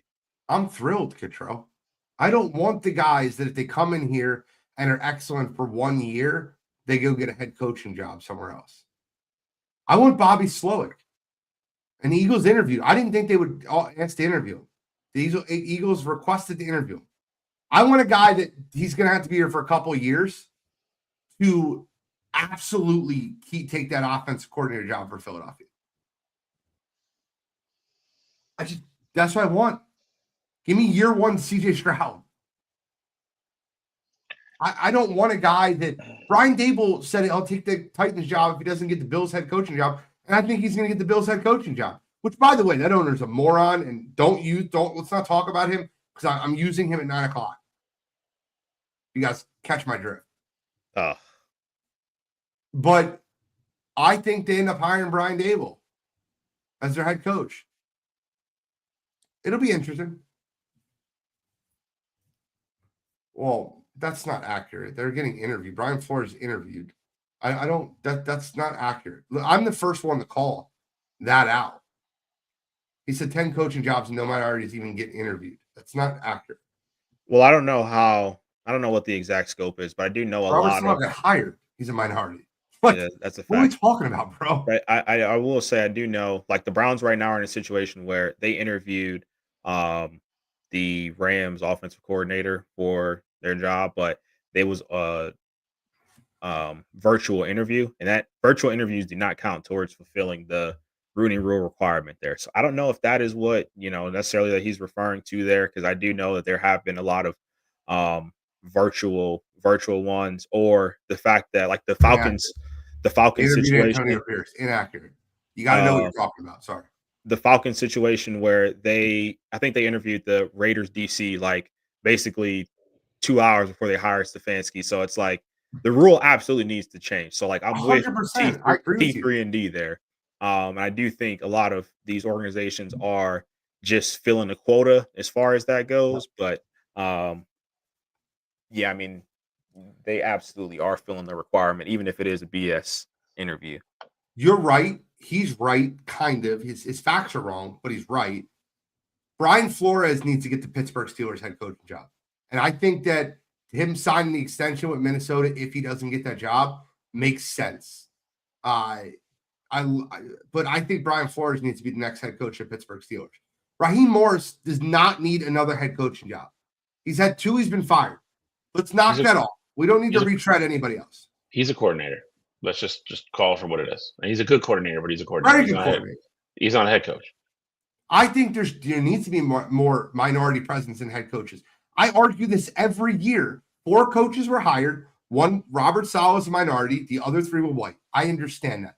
Let me get to the end of this 10 before I have a real opinion on it, because right now 25% is not awful. It's not 1 out of 8. It's not 1 out of 10. Now, if it comes to be 3 out of 10, I'm okay with that. It means that it's being split up. But I want to hire the best candidate, but I also don't want to keep overlooking. My argument for this, my argument for what you're saying is, how does Matt Nagy get coaching interviews over some of these very qualified assistants that are a lot better than he is? How is Matt Nagy one of the people you're looking at for a head coaching job over someone like Brian Flores? Brian Flores is one of my favorite guys. You guys know my love affiliation with Brian Flores. You guys know it. Next head coach, Pittsburgh Steelers, Brian Flores. You heard it here first. Breaking news. See, I still think Baltimore is a big team in play there. You're right. Baltimore and Pittsburgh are both fighting for his, but both of them would be perfect. Could you imagine that Ravens defense with Brian Flores? Yeah, absolutely Holy smokes. What do you think he would do at Roquan Smith and Kyle Hamilton? I wouldn't even want to think about it because I'd have to see it twice a year. Oh, my God. But who does he hire as OC, though, if it goes that way? You can kind of. I don't think you can. I mean, listen. I think there's issues there too. So you don't know what I was about to say. I'm just finishing what I was going to say. Yeah.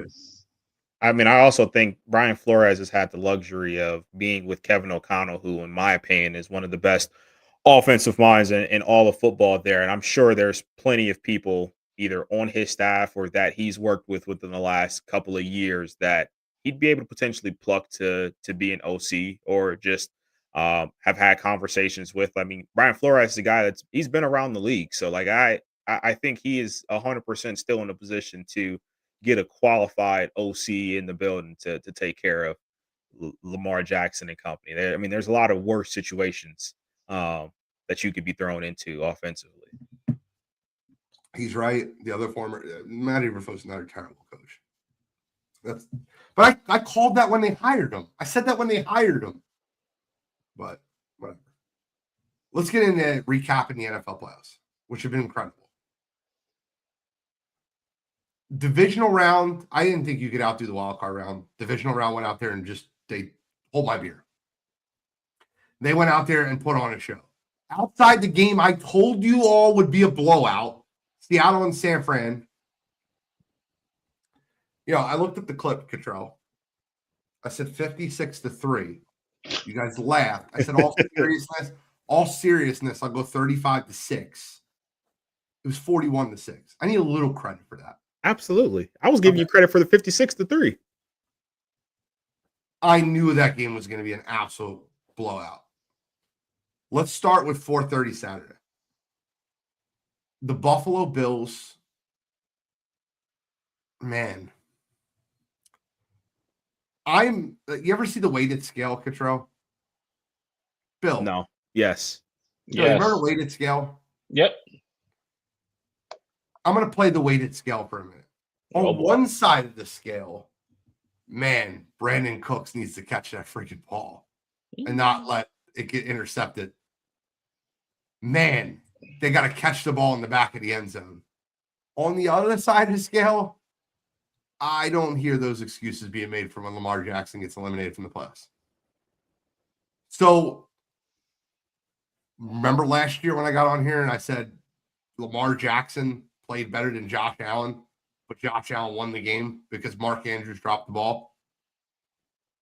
I was not one of those people that criticized Lamar Jackson for losing that football game.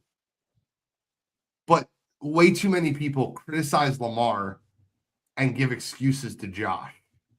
And I think they're a lot more similar in what you're looking at. Josh Allen made some really bad plays in the first half of that game. Did he make up for it? Did he take the lead? Did he do what needed to be done to win the game? Absolutely. That ball he hits Brandon Cooks with, Brandon Cooks comes out with that ball, they're probably going to kick a field goal and they're going to win that game in overtime. Game's over. I don't think Josh is a ton of mistakes in the second half or his fault they lost, but you got to give the same treatment that you give Lamar Jackson when he turns the ball over twice in the first half. That turnover Josh Allen had right before halftime, top 5 ugliest turnovers I've ever seen in my life. It's as bad as Lamar's last year. Yeah. Yeah. I think it's worse, if I'm being honest with you. I mean, time, score, all that. Yeah, I mean, I might agree. But I mean, ultimately, though, I mean, I think a lot of it is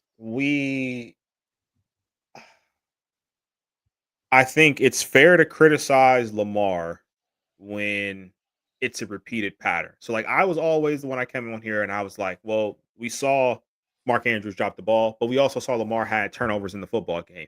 He played a great second half, but we can't forget about the first half. And I remember we had the conversation about him outplaying Josh Allen. And I remember saying, like, at some point, we have to look at it in its totality and essentially say that Lamar's not winning these games in the playoffs. And it's not just QBs aren't like wins aren't just a quarterback stat specifically. But when you have 4 turnovers in a football game, at some point, I don't care how well you look during all the other stuff because at a certain point, there's a number of turnovers, and I don't know what that exact number is, but there is a number of turnovers where it's like unforgivable in a sense. And I think a lot of people are talking about Brandon Cooks should have caught the ball, but I personally think that's a ball that's underthrown. Like, should it have been intercepted? Absolutely not. But if Josh Allen, you're a top 3 quarterback in the world, top 4 quarterback in the world, you have one of the best arms out there. You put it out there, you put it in a spot where only your receiver can get it. He had a step. If you overthrow him, fine, but you can't make that a 50-50 ball with Brandon Cooks.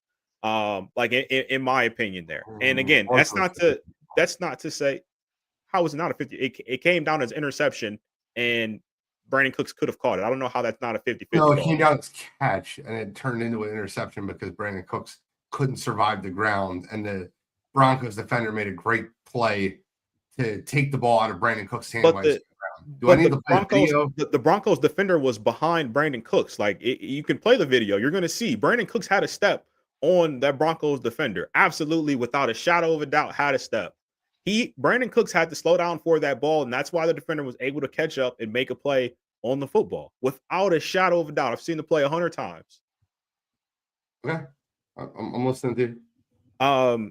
So I mean, I think while I'm not saying like that play is Josh's fault, I'm just saying we put all the blame. A lot of people put a lot of the blame or all of the blame on Brandon Cooks, and I'm saying it should have arguably not even been in that position to ultimately get there. So I think Josh, when he played well throughout that game, you could see that it felt like he was going to will that team to a win no matter what. And it does suck what ultimately happened on that ensuing drive there with the Broncos and the penalties that they ultimately got called for them that led to the game-winning field goal there. But at the same time, they really shot themselves in the foot, not just Josh Allen, but the team as a whole.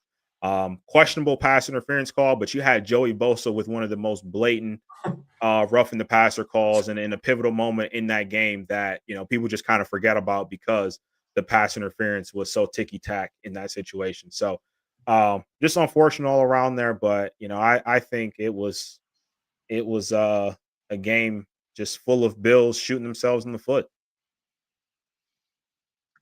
I don't think that ball's underthrown. Absolutely, he's underthrown. I just don't. You see it from that angle. You see it from that angle when he's already slowing down. I felt like he let him, and Brandon Cooks jumped instead of ran. I would say Brandon Cooks came out of his stride a little bit. This is a slow motion play when the ball's already there. Like I didn't finish talking. Yeah. No. I feel like when somebody says the ball's underthrown, like it's like really underthrown. Could he have let him more? Absolutely. I kind of side with Gene on this one. If he survives the ground, which he should have, I think it's a better play by the Denver defender than anything. That's just really hard for me to put that on Josh. That's all. That one I don't put on Josh. I put the other ones on. Oh no, dude. I mean, listen, I'm not putting it all. I'm not putting it all on Josh on that one, but Brandon Cooks taking 100% of the blame there from a lot of places is rich for me, especially considering the caliber quarterback that Josh Allen is. I mean, you can't walk down and hand it to him. I mean, we see Patrick Mahomes. We saw Patrick Mahomes do a Tyreek Hill in that route, the first matchup in the Super Bowl against the 49ers. And Josh Allen is of that talent. Obviously, Pat is the best in the world there, but Josh is 100% in that conversation.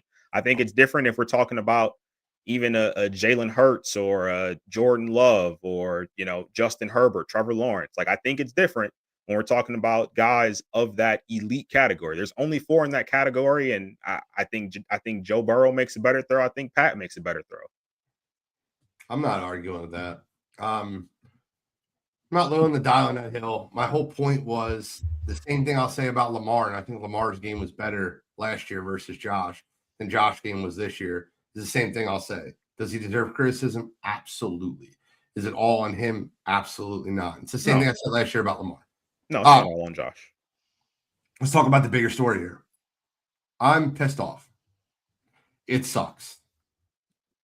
Bo Nix, ankle injury, season ending, second to last play of the game. I'm not looking forward to a Jarrett Stidham-led Broncos team. And we'll get there in a minute, but I would have much rather Buffalo at New England in a snowstorm. Like, they might have had to move that football game. That would have been insanity. You missed the classic because, I don't know, just sucks. If we're being honest, my biggest question mark with that, when they ran the play, what the hell is the play called there? Why are you running a QB zone with Bo Nix to the left in that moment to begin with? Like, you hadn't run anything close to, like, Bo Nix isn't even that guy. Like, where you're running QB zone in a pivotal moment in the game. So a ton of question marks for me for Sean Payton on the call, like live before I even knew Bo was hurt. And then after the game, finding out that he's hurt and it was from that play. It's like, what the hell are we doing? They ran him a bunch in the beginning of the game. And I think it was just more try to pick up a couple of cheap yards, not do the traditional handoff thing. And they obviously weren't going to put the ball in the air in that situation. So I just think he felt comfortable running him. It's just a freak thing, man. And I don't think you can blame anybody. I mean, I think you can look at it, and I think it's more bad luck than anything else. I mean, that could happen on any play, but it's the outcome of it sucks because I think we're just all assuming now that the Patriots are just going to kind of walk into the Super Bowl. But I'm not assuming that because I'm going to tell you something right now, Bill. You'll hear when we get into the previews of that game, and we can preview them quickly. We can go AFC, NFC, and then just give our NFC. The New England Patriots beating the C.J. Stroud-led Houston Texans. C.J. Stroud was terrible in that game. I think you'll find out he has a hand injury. I would have benched him at halftime for Davis Mills. He was awful. He was legitimately the reason they lost the football game. That defense is next level, and I said this on Coffee and Sports, and I'll say it now. I don't care if this is one of those ones where Shai's going to get annoyed, and when I compared Mahomes to Michael Jordan, you're going to get another one of those right here. Will Anderson Jr., when it's all said and done, will not only be the greatest defensive player to ever play for the Houston Texans, that includes J.J. Watt. He will be a top 5 defensive player of all time. You're going to go Reggie White, Lawrence Taylor, Will Anderson Jr., Aaron Donald. He's incredible. So you're putting him ahead of Miles and TJ already as well? Well, I mean, not now when it's all said and done. This is year 2. He's a first-team All-Pro.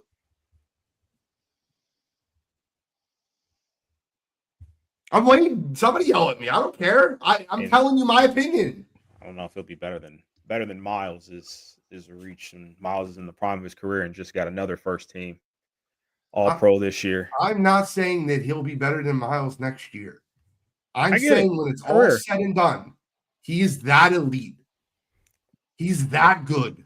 I don't disagree that he's not that elite or he's not that good. I mean, I just look at, like, you still need luck. You still got to stay healthy. Like, you can't have any, like, look at JJ Watt's first 6 years, and then it derailed because the guy just couldn't stay healthy. JJ honestly could have been in that category if agreed. Had the luck. So yeah, that's the point. It's Miles has been relatively healthy. Health. Okay, let's say barring health. Will Anderson Jr. plays a full career, barring health. Okay, is that fair? Yeah, I mean, you don't have to agree with me. I'm telling you, he's insane. I'm not saying he's not insane. I love him, dude. I was on the same boat as you when we had those discussions back then. I think he's great. I just think there's just so much that can happen. Just those statements. I feel like it's no different than like a hot take. I just like we look like 3 years ago. You made the Mahomes statement. That's great. Like he hasn't won one since, and like that team is not in position to win one right now. So 4 years ago, he won 2 since. Just FYI. So, all right. So 7 just looks a whole lot further off than it did 3 years ago. Is my point. Sure. I don't even know if he'll win 7. I made the Mahomes statement that he reminded me is comparable was Michael Jordan. If he wins 6 and wins 4 or 5 MVPs, you don't have to win the most Super Bowls to be the greatest of all time. I don't agree with that statement. Because if that was the statement, we'd be talking about Terry Bradshaw as one of the greatest quarterbacks. But no one has Terry Bradshaw ahead of Peyton Manning. But he's won more Super Bowls. So if Mahomes wins 6, wins 5 MVPs, I don't think that he doesn't need to get to 7 to surpass Brady. I agree. All right. Texans, Patriots. Go ahead, Bill. My bad. I mean, I think that's like the counter argument you make to LeBron and Michael, though. It's not, though. Kareem has more championships than both of them. Same as Michael. Like Bill Russell has more championships than both of them. Yeah, but nobody's saying Bill Russell. I think Bill's point is if like LeBron gets 5, no one's gonna, not no one, but the people who are saying that if LeBron gets the 5, that's not going to change, move the needle. Yeah, it's not going to change your opinion. I think it would move the needle for me. You're going to change your opinion? That's how close they are. When I say change my opinion, I think they're razor thin. And if somebody can persevere at 41 years old and gets a 5th championship, yeah, man, I could change my opinion. I don't think so. Like when I say that Michael's 1 and LeBron's 2, I don't mean Michael's 100 million and LeBron's 50,000. I mean Michael's 100 and LeBron's 99. It doesn't mean that one can't surpass the other. I'm not saying that, but would you? But is that what's going to happen though? It could. It could. Kushal, can I ask you a question? Sure. You being a big LeBron James, LeBron James fan, do you not think that people that like Michael Jordan should eventually move, like watch more LeBron? If LeBron went out and he's 50 years old, like he is now, and won a title this year, he's not 50. I'm kidding. Would you think that more people should come aboard LeBron? Is the GOAT argument? I mean, honestly, no, because I don't think this season is. Regardless of what happens, like I think at this point you're kind of stuck in your ways. We've seen not stuck in your ways in the sense like that you can't change, but I mean like your opinion is what you've seen from LeBron already for 21, 22 years, however long it's been at this point. Like that is who he is. Like he's got 4 already. He's got the points. He's got he's got all the stuff already. So winning another one this year when he's not going to be the best player on the team, like I just think I think it's fluff for a paper argument as opposed to a argument of what you've seen. Like I don't see a reason why you would ultimately say LeBron is now surpassed Jordan as a second option on a championship winning team. Like I don't know how that would add to his legacy in this argument. Okay. The point I was making was about Will Anderson Jr. We got off base. I get it. Texans, Patriots, Bill. What were your thoughts? I mean, I do agree. I think it was obvious CJ was hurt, especially in the second half. Or he just sucked. I mean, no. I mean, listen, I both things can be true. I mean, he was. I think he definitely had something wrong with his hand. I mean, I don't think that excuses him from throwing, the shitty picks that he threw either. I think in hindsight, it's easy for us to say, you know what, maybe they should have gone to Davis Mills. I think in the heat of it at that time, I think that's a tough call.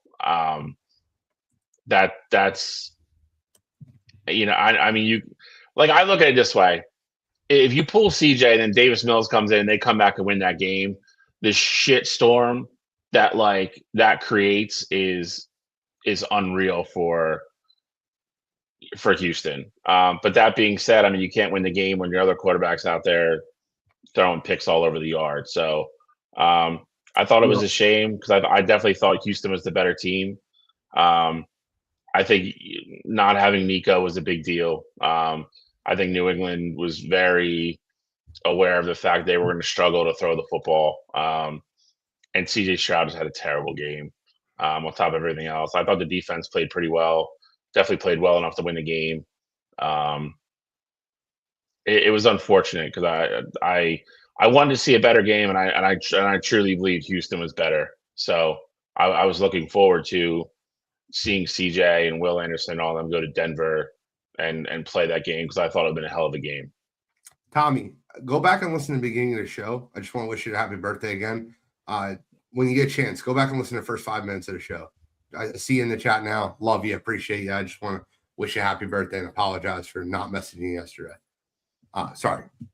AFC Championship game. Cottrell, New England at the Broncos. 5.5 point spread. Who you like? 5.5 is actually kind of surprising, all things considered. It's tough not to like the Patriots here. I do think the Broncos are going to keep this competitive. As dominant, I guess you could say, as the Patriots have been defensively throughout these first 2 games of the playoffs. I do think it's interesting that we haven't even seen anywhere close to what Drake May was in the regular season there. So I'm curious to see if there ever becomes a point where they need it. Not saying he can't do it, but he just hasn't needed to really play up to those expectations there. What does he have? Like 4 turnovers so far in the playoffs. I think Denver's defense will be able to keep them in this football game, but ultimately I just don't see Jarrett Stidham having a reliable offense for the Broncos. So I like the Patriots to win, probably a lower scoring game, maybe like a 24-10 kind of football game. I think Denver's defense is going to show up. I think they're going to play their asses off to keep that game close. I do think Denver will be able to take certain things away from New England. I think if Stidham can play a decent game and really not turn the ball over, I think they can get it to the fourth quarter. At that point, though, I don't know if Denver's going to be able to run the ball well enough to take a lot of pressure off of him. I think Bo is very comfortable throwing to any and all receivers. I don't know if Jarrett's going to have that same confidence. I think you're going to see Sutton with a lot of targets, probably even Franklin, but I don't know about the younger guys. I think Drake May will probably make enough plays offensively to get it done. I also think it's lower scoring. I think it's closer, though. I don't think New England covers. I really don't. I think you get like almost a generational kind of fairy tale story type effort from Denver's defense. I think that place is going to be crazy rowdy. I think they keep Denver in that game all the way to the end. I'll say 21-17 New England. Bro, I'm right with you. I have that game being very low scoring, tough, back and forth. I have it 16-13 Patriots. I think it's going to be low scoring, back and forth, a battle of wills. I think that Denver's going to do everything they can not to turn the ball over and give the Patriots a short field position. And like Kyle said earlier in the chat, I think that the Patriots defense is playing great also. We talk about the Texans defense. The Pats defense was incredible too. I don't want to just give all credit for CJ Stroud playing bad. A lot of that had to do with the Patriots being a very good defense. I think this is a good football game, good defensive struggle. I got 16-13 Pats. You want to give us a score, Cottrell? 24-10. He said 24-10. In the NFC, I have a little game for you guys. And it's just quick, and I still want to run it. I know we're up and against it. I apologize. But great football game. Rams beat the Bears. Awesome game. Caleb Williams made one of the most miraculous plays I've ever seen. Throwing the ball, dropping back 20 yards, throwing a dime to the back of the end zone. He's legit. He's absolutely legit. I gave Cottrell's roses on Monday. I'll give him again. I appreciate you not giving up on him and not getting off the Caleb Williams train. I got a fun game for you guys.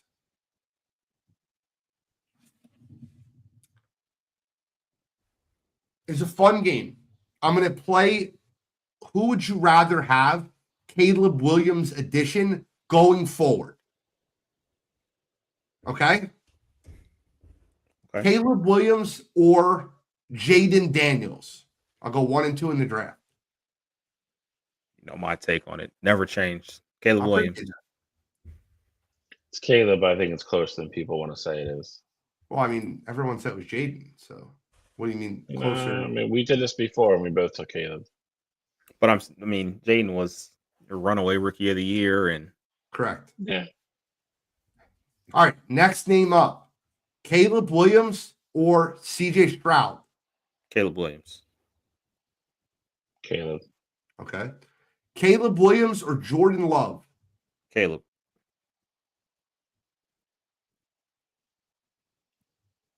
It's Caleb, but it's close. I'll go Jordan Love here. Very close, though. Very close. Caleb Williams or Drake May? Caleb.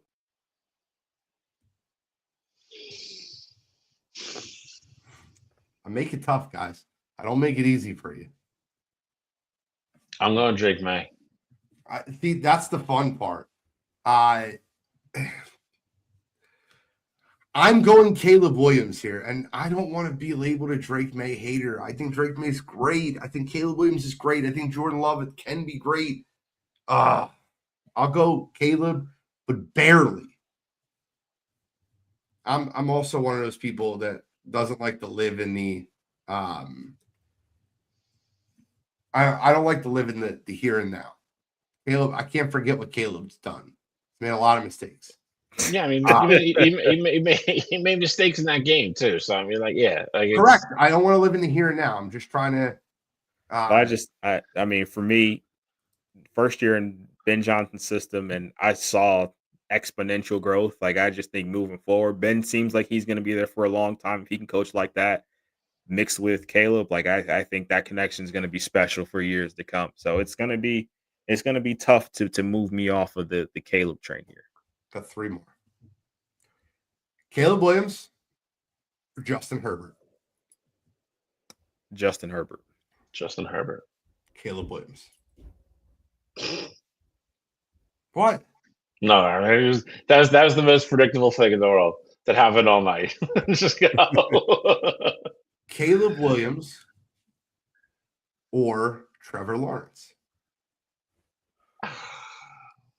I see. This for me is probably the toughest one that we've had to this point. Yeah, did the real Trevor Lawrence stand up this year? Because if that's the Trevor Lawrence I'm getting, that's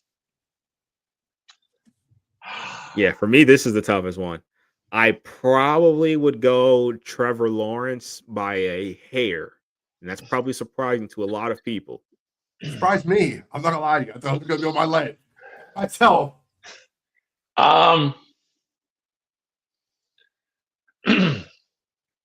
Yeah, I mean that's ceiling versus ceiling there. What does each look like?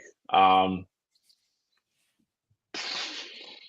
think we're in a world right now that Liam Cole and Ben Johnson, they're both going to be there for a long time. I was going to say at some point in their careers, I think we're going to be talking about Trevor Lawrence and Caleb Williams both as top 5 quarterbacks in the NFL. Do you think we ever get a Trevor Lawrence, Caleb Williams Super Bowl?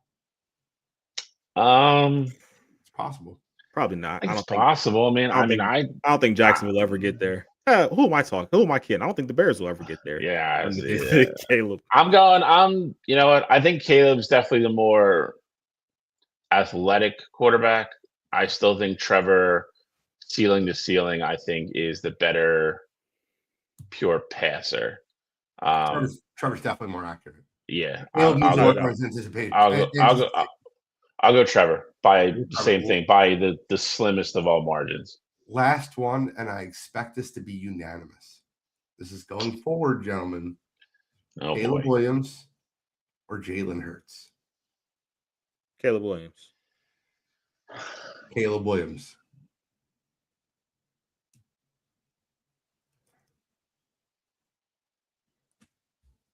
Caleb Williams. Same criteria has been for everybody else. Don't ask any questions. No, that's fine. I'm not saying. I would say this. I'm not saying that I think Jalen's a better quarterback, but if you're looking at situations, there's no part of me that thinks Caleb is definitively the more successful quarterback between the two. I'll say that. Bradshaw was more successful than Marino. Marino's better. That's fine, but okay. But if you want a franchise, do you want Caleb Williams, who puts up crazy numbers and does all this stuff, never wins a Super Bowl, or do you want Jalen Hurts, who wins 2 more Super Bowls because of his situation? If you took Ben Johnson and switched No. See, that's not what we're doing. We're talking about the quarterbacks. So in their current situations, Jalen is still definitely the better situation. And what I'm doing is I'm comping. If you took Ben Johnson and Caleb Williams and swapped them with Philadelphia with Nick Sirianni and Jalen Hurts, Caleb Williams is 100 times better than Jalen Hurts. You give them the pieces, the offense, the line. Oh my God. We said go. So my question remains: do you want Caleb, who may never win one, or do you want Jalen, who's in a better situation and might win 2 more? But Caleb, if the Eagles offered Jalen Hurts or Caleb Williams right now, I'd take it. That's not the question. That's what I'm telling you. I want Caleb. I think he's the better quarterback. So are you saying Jalen Hurts, Bill? Is that your answer? I'm just saying I don't think it's some. Again, I don't. You gave us this elaborate answer, and we haven't gotten an answer yet. I think Caleb's the better quarterback. I think Jalen will be the more successful quarterback. Still not an answer. I'll take the guy that wins. Okay. Rams, Seahawks in Seattle, round 3. Round 1 was in LA. Sam Darnold threw 4 interceptions, and they still had an opportunity with a game-winning field goal. Missed it. 60 yards. It wasn't like a chip shot. Round 2 is in Seattle. The Rams dominated. Let their foot off the gas, start playing off-zone defense, and Seattle came all the way back, stormed back for a huge win. Do you take the offensive mastermind in Sean McVay or the defensive mastermind in Mike McDonald? Do you take the better offensive skill position players or do you take the better team? LA at Seattle to go to the Super Bowl. For what it's worth, I absolutely love this Seattle Seahawks team. Same. They are hard not to root for. Just like seeing like their behind the scenes stuff with that team and them being as young as they are, and just everybody flying around and them as a unit. Like Mike McDonald's so easy to root for. He's an absolutely incredible head coach there. But with all that said, though, I think I have to go with the quarterback that I trust more in these situations, and that's 100% going to be Matthew Stafford. I think with the way that the Rams have never really been counted out, I feel like they have this mentality. What did Matt Stafford tell Devontae Adams on the sidelines? We're going to take their soul. They're going to rip their souls out. Yep. Yeah.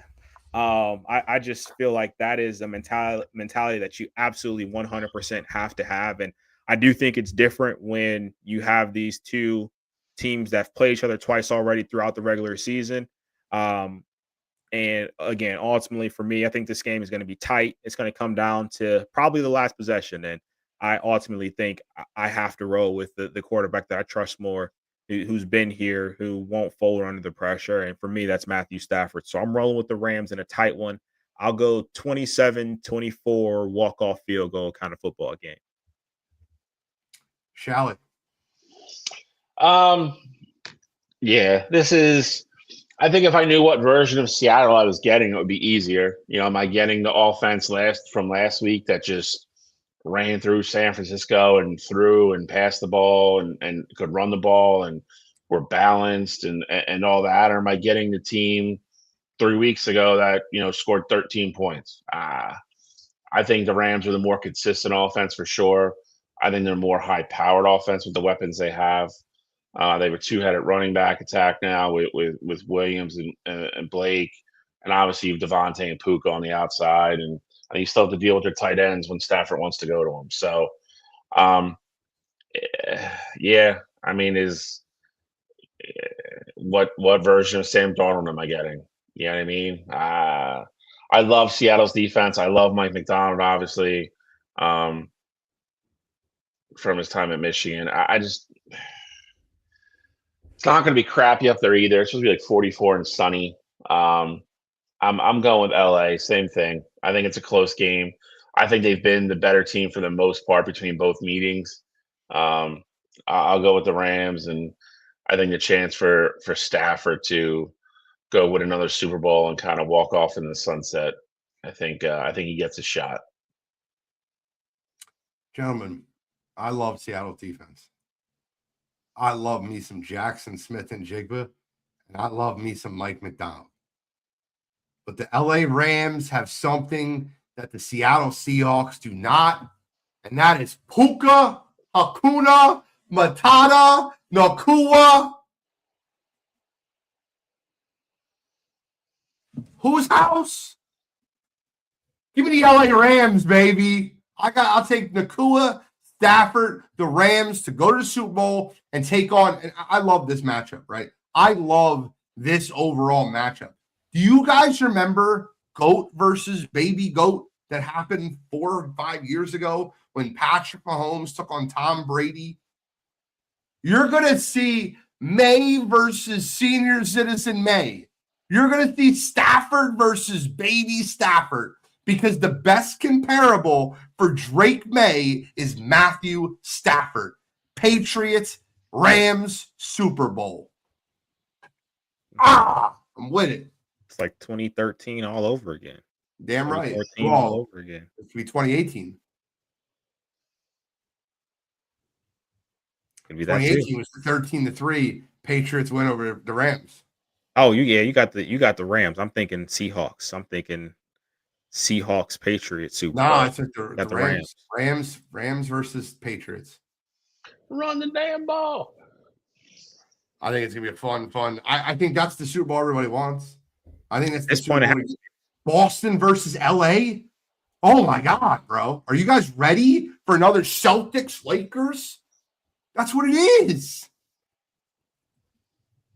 I'm TV wise, that's what they want. I mean, 100%. Might see an extra holding offense, number 74, 10-yard penalty. We're going to replay first down.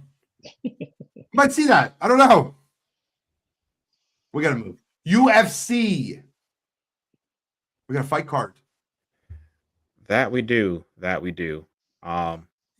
And this was your original fight card here, but we've had some bad news, gentlemen. Oh my God, who's not on this card now? Oh, you didn't know? No. Kayla Harrison has suffered a neck injury and has had surgery on her neck, and they are postponing the Kayla Harrison versus Amanda Nunes fight. So you are now going to be getting Sean O'Malley versus Song Yadong as your co-main, and then Rose Namajunas is going to be getting thrown onto the main card here. She was originally supposed to face Alexa Grasso, who I thought was actually going to get be a really good fight there, but Grasso has an injury, and now she's set to face Natalia Silva in that matchup. Hey, you want to hear something crazy? I'll tell you. Sure. Something. I think that's something you should look into. I don't know what the odds are on that fight. I don't think Doug Rose wants to fight. Doug Rose is the underdog in that fight. Is she? Yep. I love Natalia Silva. You're talking about a girl that came off. She's on, I think, 6-fight win streak. No, 10-fight win streak, 12-fight win streak. I just looked it up.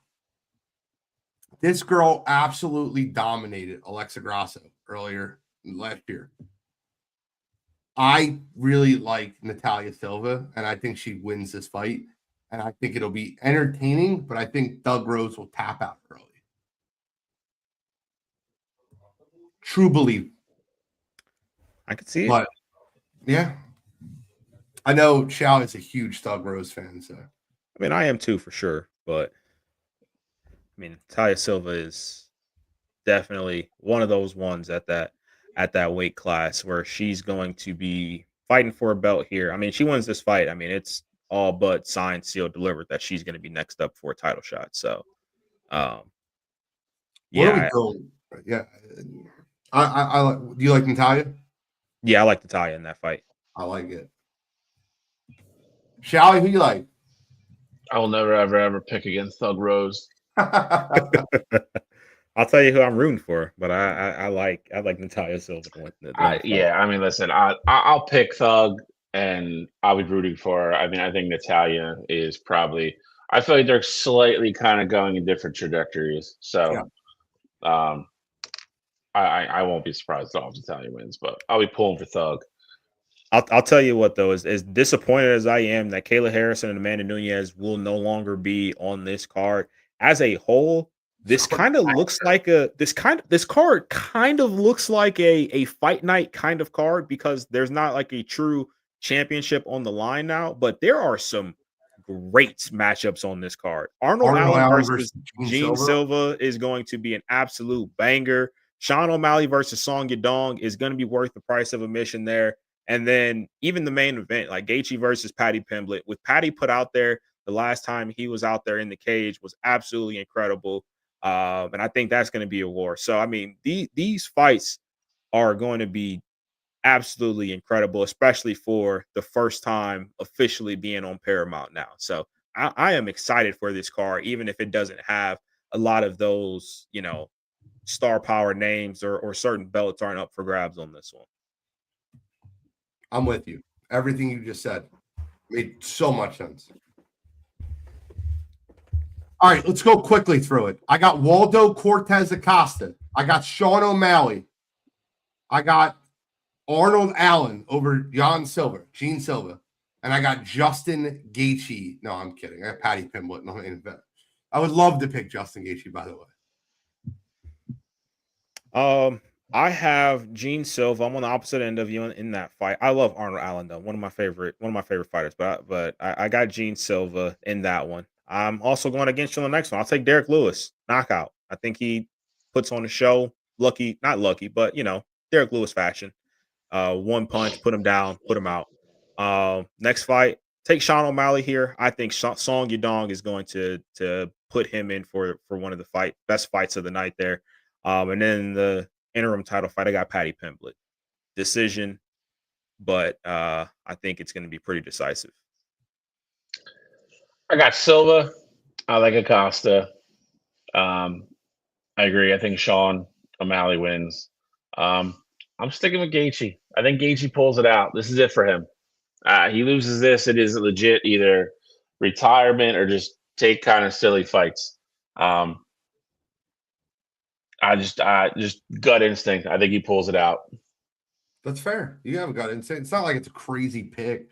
I like Paddy. I think they're going in different directions. So I agree.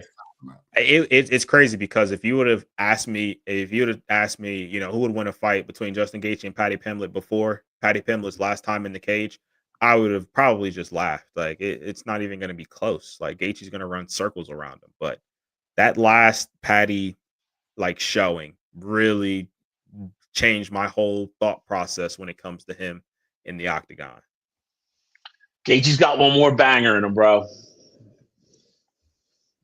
Right. If not, throw the gloves down and you're done. Lose the fake Connor. I can't. Guys, I'm not trying to be rude when I say this. I can't wait to get into my. You got to be kidding me. Well, it's coming quick.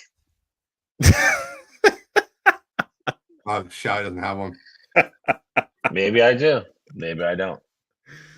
Gene, I think we're gonna have the same one, so I'm going to. Oh, you have it? Go ahead, you go. You do it. I mean, I'll add on. I'll just add whatever you say. I'll add on to it. All right. So, for me, this week, I wanted to roll with the Buffalo Bills coach. Well, not coach. Their general manager and their owner. The owner, yes, regarding the Keon Coleman situation. So I say both of them because of everything that's come out afterwards. Bro, it's wild. So owner, GM are at the press conference and they're, having conversations about the roster, things like that. Question comes up regarding Keon Coleman. Owner stops GM Bean from speaking and says, "Hey, before we even start to try and put this on him, just know that it was the last coaching regime that really pushed for Keon Coleman." A lot of people have been trying to put the blame of Keon Coleman on our GM now, when in reality, you know, the prior coaching staff were the reason that Keon it was a part of the organization here. One, that is a insane thing to say for a player that's only in his second year, On your and he's roster. still on your roster. Like, hi, he still plays for you. Like you He have can- no idea. You don't. He can have hear you. like your new coach could literally come in and be like, "Oh, I see a lot of talent in Keon Coleman. Like, I want him on our team." And now he knows that you guys are absolutely not on board with him being there. The other part of that that's absolutely insane is, did the owner forget that everything is filmed around the NFL? They have the GM in a suite at the combine talking about that he's happy that Keon Coleman ran a 4.5 at the combine because they think that now for sure he's going to be there when they draft him. They were in the war room on draft day, and the GM literally says, I went to sleep last night, and it's going to take something crazy for me to get off of Keon Coleman today, if he's still on the board. So the fact that he's still on your roster right now, and then the fact that you blatantly lie that the GM wasn't on board with drafting Keon Coleman because you fire Sean McDermott and you're trying to just make him the scapegoat is absolutely insane. So this week for me, Buffalo Bills and the higher ups within that organization. Come on, you gotta be kidding me. And Sean, do you have one? No. I'm going to add on to what you said because you missed something in that. Not missed something, but like you didn't cover something I thought was absurd. I'm going to read you an excerpt, and I want your first reaction to this. My decision to bring in a new coach was based on the results of our game in Denver. I want to take you in the locker room after that game. I looked around. First thing I noticed was our quarterback, his head down, crying. I looked at all the other players. I looked at their faces and our coaches. I walked over to Josh. He didn't even acknowledge I was there. First thing I said to him, I said, that was a catch. We all know what I'm talking about. He didn't acknowledge me. He just sat there sobbing. He was listless. He had given everything he had to try to win that game, and looking around, so did all the players on the team. I saw the pain in Josh's face at the presser, and I felt his pain. I know we can do better, and I know we will get better. So, bro, first of all, he didn't acknowledge me as part of your, he didn't even acknowledge me. Second of all, bringing people into your locker room about Josh Allen crying and all the other players crying is not something you should do either. Third of all, did y'all catch what he said? The players gave everything they had. So if the players gave everything they had and the players deserve better, then it's not the coach, it's the GM for not giving them the right players. The coach's job is to get those players to play their hardest, to play their best, to play their ass off. And I'm not saying Sean McDermott doesn't deserve to be fired, but that is a stupid reason for you to fire a coach. It's because the quarterback didn't acknowledge you and he was crying. Oh, former President George Bush in the chat. So for that reason, I will add on to the Buffalo Bills owner for my "you gotta be kidding me." Come on, you gotta be kidding me.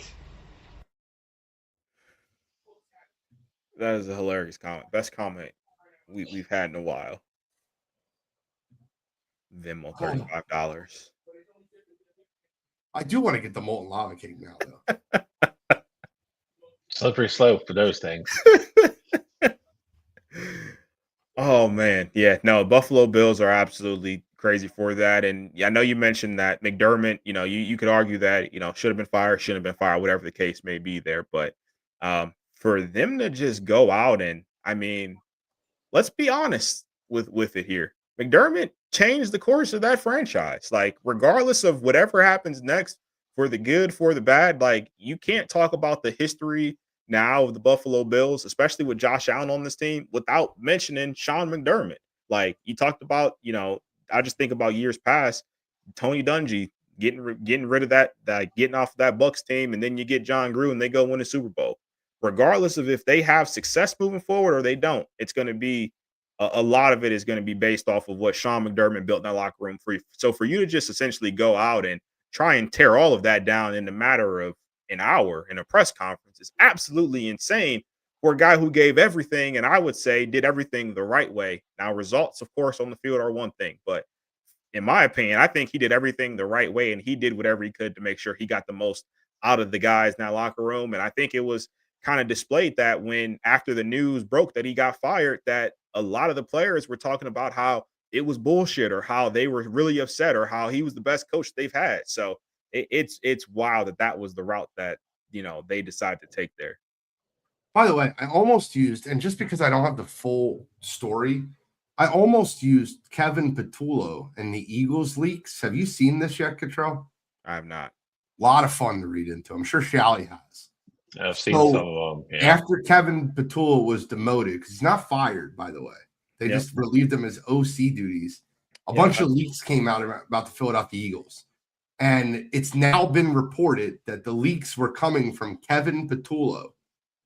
He was telling, after he got annoyed that he got relieved of his OC duties, he started bashing Jalen Hurts, A.J. Brown, talking about how much of a mess the offense is and how it wasn't the offensive coordinator's fault.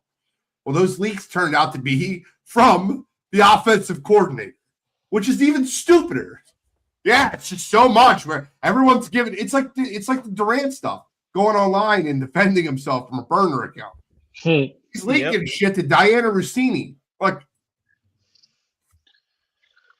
all right, guys. Mr. Durant's burner. That's all we got. I'm going to reiterate one more time, for everybody in here, McDermott's a really good coach. Happy birthday to Tom Gallo. Awesome guy. Incredible guy. And then happy birthday his was yesterday. And then happy birthday today to Danny Dempsey and Nick Hurtado, two of my best friends in the entire world. They're today. A lot of good people are born around January 20th and 21st. It's a good time to be alive. So want to wish you guys one last happy birthday. Cottrell, any final thoughts, my friend? I got nothing. I'm excited for championship Sunday here coming up, but it's kind of crazy how fast it feels like the NFL season went. But looking forward to enjoying one of the last weekends of football. Shout. Any final thoughts? Same. I can't. I talked about it on Saturday on Coast to Coast. I can't believe how fast college football went this year. And to Cottrell's point, there's only 3 games left in NFL, and then we're done. I feel like this sports year in general just flew. It's going to be pitchers and catchers soon, and golf, and we'll be in March Madness in the blink of an eye. It's nuts how fast this year went. Thank you guys so much for tuning in to Wire2Wire Sports Podcast. I have a lot of fun talking sports and chopping it up with these two gentlemen. Appreciate everybody that's in the chat. Appreciate all your friends. And Jory said she's found Lamar's burner. I just need clarification other than the fact that Lamar follows it. But I'm very interested to see how things go this championship week. I'm ready for some Super Bowl. I'm ready to talk some other sports. We've talked a lot of football for the last 3 months.